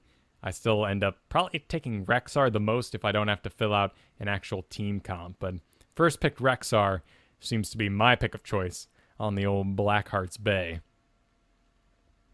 Let's see if Cheesy Bob had an email. Let's do that. Cheesy Bob here. Heroes League game. Looking for feedback for your Friday show. I was playing Zagara on Blackhearts Bay, and I was hoping to get some pointers on my play. Our team was doing quite well until the spoilers happened. Would like to know if anything I could have done to avoid this happening. Well, we got a pretty good looking team, don't we? We got ourselves a Zagara to guard that turn-in. We got Falstad to fly around and get busy. We have ETC as a great lockdown tank. We have Tyrande on a single heal capability. The Owl's going to do quite a bit of work for us, but we do lose some of that raw healing that we could get with another support when we're all by ourselves. And with Falstad on the field, we didn't really need Raynor. I think we need some burst damage here. Zagara, great siege. Some burst damage if they're willing to stand still for the entirety of the Hydra, which most aren't. Great Master Skin. I like your choice of color. They're up against a Jaina. Sonya, Uther, Sylvanas, and Diablo. What an odd mix. Diablo's going to bring, of course, a ton of stuns to the game. Lots of control. We don't want to ever get grabbed by him, so we need to be careful of that. So, what becomes... Oh, there's so many concerns here, aren't there? Because usually, when a game first starts, I want to look at the enemy comp and really figure out what two things I want to concern myself most with. Because beyond that, it's too much. It's too much to keep every enemy ability and cooldown in your head at one time. With experience, with sort of mental muscle memory, you could do that and just kind of have a feeling like, whoa, it kind of feels like it's been 12 seconds. That cooldown is probably coming up, but we need to really focus. Looks like they got Sonya in the top lane, but that doesn't concern Cheesy Bob here. If they duel to their heart's content, I mean, look at that XP. It's a great thing for our camaraderie and our team sticking together, but it's not going to win us a game this early on. 2 kills still, you know, not really compared to any sort of XP soak we might lose later on in the game. But great camaraderie building in the background there. What was I talking about? What was I talking about before that kill? Oh, yes. The things I would want to pay attention to when I look at this team. It is a really scary team. I agree, Stefan. All right, so I don't want to be grabbed by the Sonya Spear. So I want to have creep, so I have high mobility. I don't want to stand in the blizzard, because I will explode as Zagara. So I want creep, high mobility. I don't want to get stunned by Uther. Sylvanas, not too worried about Sylvanas. Even if I get silenced, someone else on my team is probably silenced. Not too much we could have done there. And I never, ever want to get grabbed by Diablo. But Diablo is more of a cause and effect, I guess. And we don't have any pushback for the Sonya or anything to get her off us should things go wrong. Here we go. Here's a decent rule. Let's tell ourselves, I don't want to roach drop Sonya because it'll give her additional targets to heal off of while she's spinning. To that note, I probably don't want to put my Hunter Killer on Sonya because she'll just spin on it, heal through it, and just keep on coming after me. So cool, we've made some strong choices there. So we never, so basically, let's say we never ever want to get snagged by Jaina or Uther, because Diablo will be very quick behind us. So high creep, very high creep, and let's not put our spawns on Sonya. I think those are some pretty decent rules that could keep us sane throughout this fight. Looking good on the creep spread. I really love that it's not directly in line. Hydralisk in 1 second. Cool, we're in a good position to push out Brewmaster here. Great attacks. I like that you're going around the back there. Odd teleport. Luckily, Hydra cleans up the whole darn thing. Here's that Sonya we're concerned about. Sadly, the stun misses. A bit of Banelings to zone her out. That's all good. But as I was saying, for you new Zagaras at home, you never want to put your creep in the middle here because it's just too easy to destroy. Sonya spinning through this. You know, any sort of blizzards are most likely going to land on lane minions. Putting it off to the side here still gives you great highways to take advantage of, but won't let your creep be killed by random collateral damage. Got 2 in the bottom lane here. Great push by the Rainer, getting them back. Some Banelings to help clear out, but Sylvanas is ultimately just going to muscle us out here. No one in the top lane. That's someone else's job than yours, but I would like to see Dota Pants here fly straight top as soon as he's done with this engage. Nope, he thought about it. I thought he thought about it there. Cool, we're making our way. We're building that creep highway. We got a great site going. I like that you took the time out of your busy schedule to start spreading some more creep in opportune areas. Let's take a look. Spec is spot on. I doubt we'll see many variations. Zagara is rather established, though. There are a lot of people right now trying to make that Nidus network work, along with a full siege build, which you end up getting the range on the Banelings and extra Banelings, and it's just weird. It's weird stuff. It does work, but everyone has to be on board for it. You will be by yourself for the majority of the game. And yes, I've heard the arguments that say, but if you just add an Anubra or a Abathur to that, you've got yourself a push comp. Yes, now that's 2 characters invested in doing something all by themselves. Here comes that Sonya. Gotta be careful. Nice little Baneling to zone them out. Looks like Sonya is gonna start spinning all over our creep. That dirty girl. Nice owl, though. Gonna push her out. They don't know how many people are with them. They could count, but they don't, and so they run away. Moody Rooster seems to have this down. Let's see, does he have a well ready? No, he does not, so he needs to get back. It's our job to cover this in his absence. Really aggressive Tyrande here, but hey, ends up getting the kill. Again, you're a level 8 character now. These are level 1 towers. Granted, at this point, we're, level 16 characters. But still, even a Tyrande diving into tower range for a kill is absolutely worth it. Nice job spreading that creep. Sure, let's get another one. Anywhere you choose. That's great. Anywhere that, really at this point, anywhere that can make it confusing for Sonya to clean up. We also might have Diablo doing a spec where he's going to try to help clean up your creep as well. In fact, let's check the specs all together now that we've reached level 6. Anything we need to be informed of? No, nothing there. Rainer's doing his thing. Wouldn't mind seeing Give Me More since we're on such a support light comp. But you took the range. Excellent. 10 coins on Sonya. Really got to keep an eye on her. Ended up going block. Well, against the enemy Rainer, not too bad of an idea. So Diablo did end up going his own Engulfing Flames, the Fire Devil, that gives him damage per second around him. This gives me a good option to maybe go with that increased creep help, but for the most part, I think our creep is basically dead between the Sonya and the Diablo. We'll keep spreading it, but we don't need to invest extra points in it.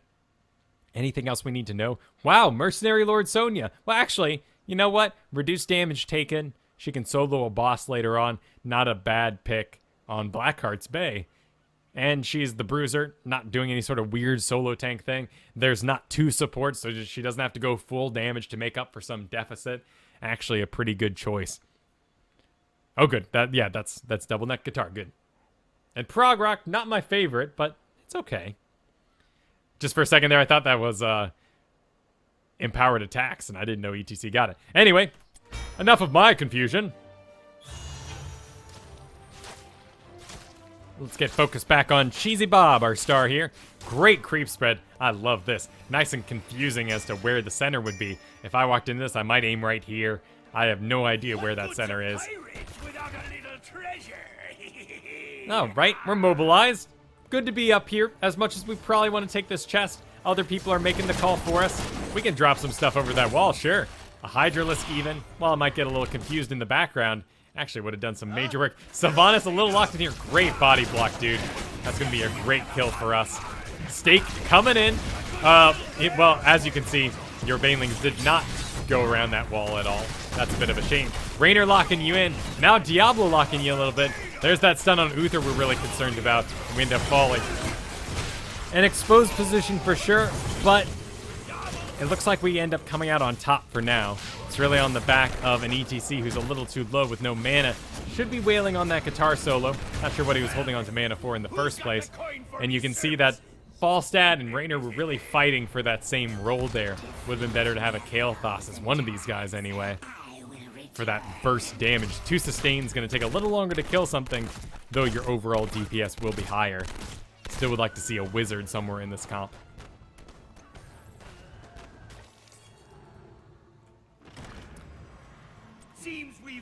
Cool, we're all turned in. Cannon's firing. No one's around to take that out before it can fire, so not a bad idea. If we're in a perfectly, organized world, we would want to go in this middle, take out this fort before the turn in, so that the cannonballs fire on better targets. Like, look at this one. This is a bit of wasted DPS on paper, right? 1 cannon hits. Luckily, multiples don't hit the same area, but you get what I'm saying. This damage is more than this tower takes, and it is a little bit wasted. Like, look at that. Took 1 hit to do all that damage. Nice Hyperion. No one around to zone out or anything like that, but taking maximum advantage of that Yamato cannon on the Hyperion ability. So we're level 10. We got our Devouring Maw. Lay some creep under you. Why not? You're a bit divided from your highway. Nice. You thought of it. You realized it. You figured it out. Good job. Ooh, where are you off to, Falstad? Gonna get a sick gank all by yourself there? Making me nervous. Push, for some reason. ETC comes in, though. I like that. Stun goes out, though. Oh, Mosh Pit sounds like it failed. Didn't actually even see any of the animation. Falstad is not too close to the enemy DPS, the Sylvanas, and actually against guys end up cleaning up the Diablo. Well played. So far, a pretty good organization. No one really to deliver damage here, though. Kind of a wasted mosh pit. That's a real shame. Getting turned in, though. Respreading that creep. Our ally requires aid. Not sure what Falstad is so angry about. Flying right into Danger Town. Danger Town is located right around Sonya at any time. It's population Sonya. Didn't even... I don't think she even landed before she was dead. That was all Lightning Rod getting the kill there. That was an odd move.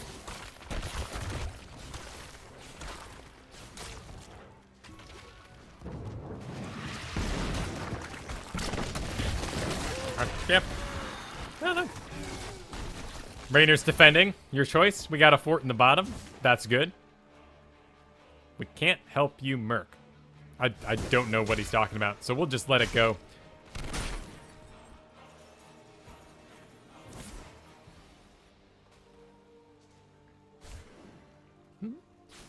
Oh. Okay. Well, I guess it's resolved. Who knows what mystery argument was about to break out there. A stealth, because they're hoping to close in. Would have been a good idea to stop and kill this Sonya. She's so exposed, but I don't even think Rainer's paying attention here. Now he gets it, but we need that body block off. A decent push. 2 heroes in range of a Sonya. Yeah, keep on taking those steps back. Excellent. Kited the Sonya. Got the kill. Nice maw, too. Though Uther's still walking, and looks like he might get away. Sadly, Tyrande looks like she's on cooldown for the stun. I would have stuck around, completed this kill. We do have some coins to turn in the background. Nope, we don't. So we can assert ourselves forward. Hey, there's a Falstad, but oh, the stun goes out. Lightning Rod's going out, though. There's the connect, and they get the kill. 1 minute until this camp, though. We got chest. Let's get back to him. Creep's still doing the work, though it's going to continue to be destroyed. Wow, okay. Diablo choosing to throw away his life a bit. He's going to get the stun off, but he's a dead man. You guys are in a dominant position right now. So what do we got? We got Hunter Killer? Sure, throw it out. This is a dangerous position for you to be in. All of them are up. Let's go ahead. We'll throw out the Hunter Killer. Just throw it on a lane. Throw it on a tower before you escape here. Throw out your Banelings. No reason to back. Might as well throw some creep here. Yes, you did, but you still got 2 cooldowns. You're good. Oh, no, it's a little late now, Cheesy Bob. You're done. Yep, just leave. Great creep, though. I like that creep.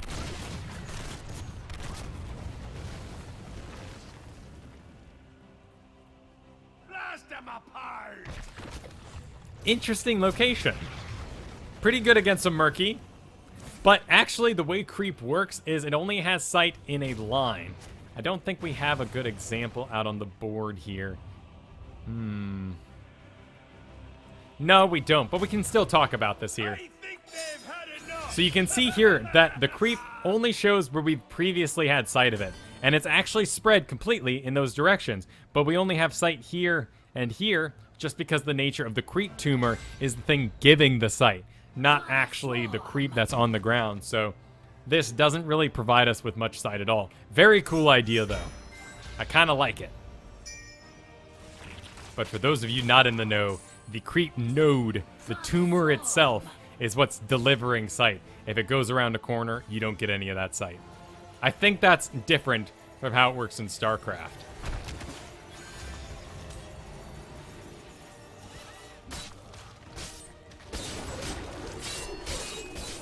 Sonya getting that mercenary lord. Nice choice to stand your ground, but sadly it can't. Oh, wow. 3 ultimates landing on you there. Diablo getting real deep. Diablo with the Divine Shield. Don't see that every day. Healing up in the background. I like the choice. There was no reason to take that increased creep. Here we go, though. Need to be careful. Sonya is going down. No, a heal from the Uther. 14 coins getting away with. If only we had some creep to pursue with. But hey, we would have had to have some mad foresight. 2020 and all that. We got ourselves our Mutalisk. Great for a pushing map.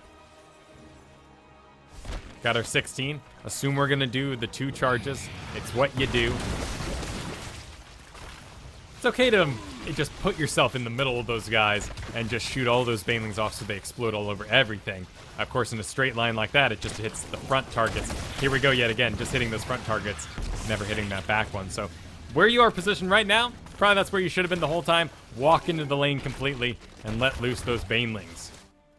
Not sure where ETC is off to. Mystery Town. Who wants to take this merc camp?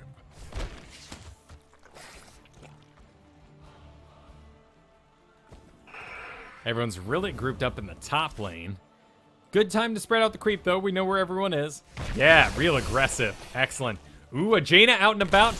Luckily, Raynor pays attention this time. Great. Have confidence. You got this. Just one more damage. A Mutalisk, too, man. Just a little bit quicker on that cast. No! And we end up exploding. Oh, bummer. If only we would have gotten off that Mutalisk, we could have had a dead Jaina instead of delivering the killing blow on us. But Raynor needs to stutter step pretty bad, walk back with the attack, and sadly we just get divided around this center shark, and no one breaks the shark free with any other area effects. Poor shark. Diablo in hot pursuit of Tyrande here. Oh no, the old team is divided. Diablo wins against Tyrande. ETC trying to make his way out. Not sure what Diablo's so afraid of. He's got plenty of support here with the Uther. Uther lands the heal. Oh, come on, you can do it. Echo Pedal. Did he go Echo Pedal? Maybe he didn't. No, he didn't. Imposing presence. Echo Pedal, such great damage for late game ETC. Could have gotten the kill there, but looks like we just lost a lot of coins. Sonya unloads her huge pile that she had from earlier, and sadly, we lose out. Oh, beat you to it. Let this be a lesson to you. Old Blackheart's got a gift for you. Ha ha! Cannons firing, waiting for everyone to respawn. Unequaled in the chat asks if I'll be doing training and shows over the holiday. I will, for those of you wondering. There will still be lessons available at kylefergusson.com. Those are, of course, going to miss Christmas Eve, Christmas Day, as well as the weekend following that. But we can reschedule you too if you select those exact days. And then New Year's Eve, New Year's Day, I will be gone as well. But there will still be solo Q&A. And I think just because the way the holidays line up, we'll be doing the replay show on Thursdays for the next 2 weekends, and ITN will be Wednesday. At any rate, they took the boss in our absence. A good choice on their part. They need to make a comeback. We got stealth. A good time to engage. Sadly, it's actually Tyrande who calls the engage and not the ETC. Here goes Falstad. Where are you off to, buddy? That's a dangerous move. They're all right around the corner. You should have known it. Great teleport back, but now you're out in front, Cheesy Bob, and you end up exploding. A push way too late. Oh, actually pushes everyone outside the mosh pit. That was a horrible lineup. Silence didn't have anything to do with that. That was all positioning.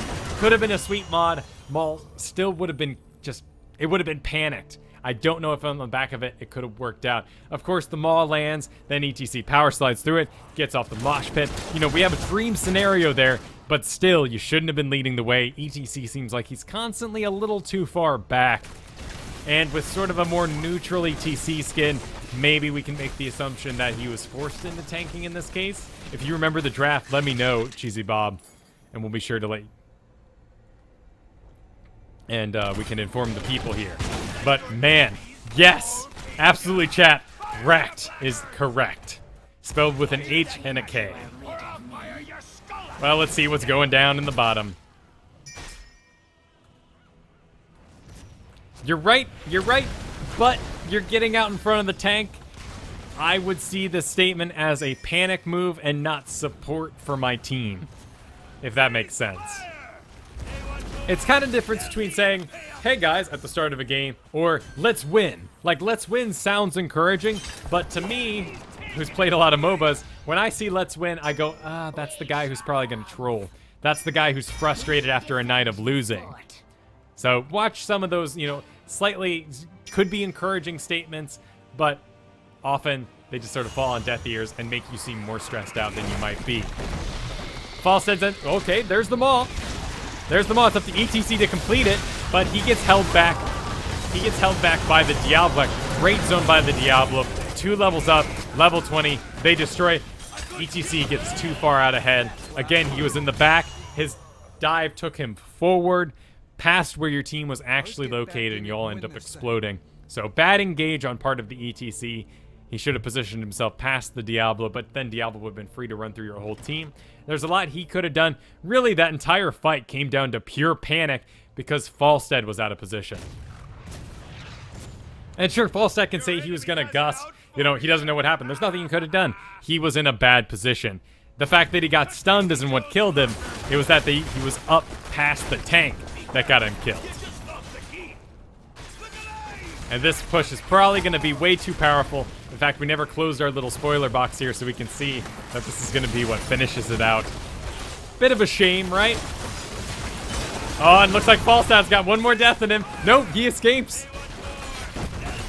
Sadly, we do not have Maw on cooldown to sort of get that clutch victory out of the jaws of defeat. But hey, we're going to get some kills. You know, that's good. That's good for XP and whatnot. Nice heal. I like that choice. The one mosh pit of the game lands. And sadly, there are 4 giants wailing on our core. And you guys end up losing such a dominant early game. And just came down to a little bit of overconfidence. And I think really what it comes down to is an ETC who wasn't reading his team right. And I would say that this wasn't a very skilled ETC. Maybe someone like me who dabbles. Maybe he is a Diablo main and he lost Diablo. He wanted to have the same sort of stun contribution. Maybe a little bit of heal with groupies or something along those lines to contribute in the absence of a big, heavy support since we had Tyrande. But ETC has a lot of the same problems as Anubarak did back in the day as a solo tank. You're constantly overstepping your team with stage dives, and it's very often that you'll leave your entire back lane entirely exposed.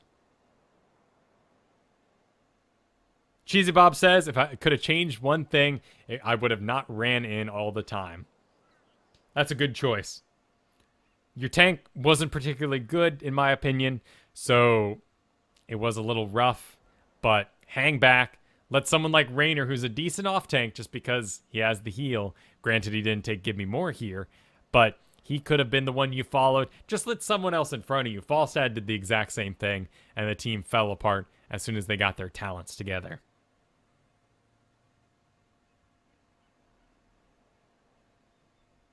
Sucks getting locked down. And yeah, that Jaina did escape with the Bolt of the Storm. Well, that concludes Replay Friday. Replay Thursday for today. As always, we just watched a whole bunch of people play. So I'm going to play a game myself. And you guys are welcome to join.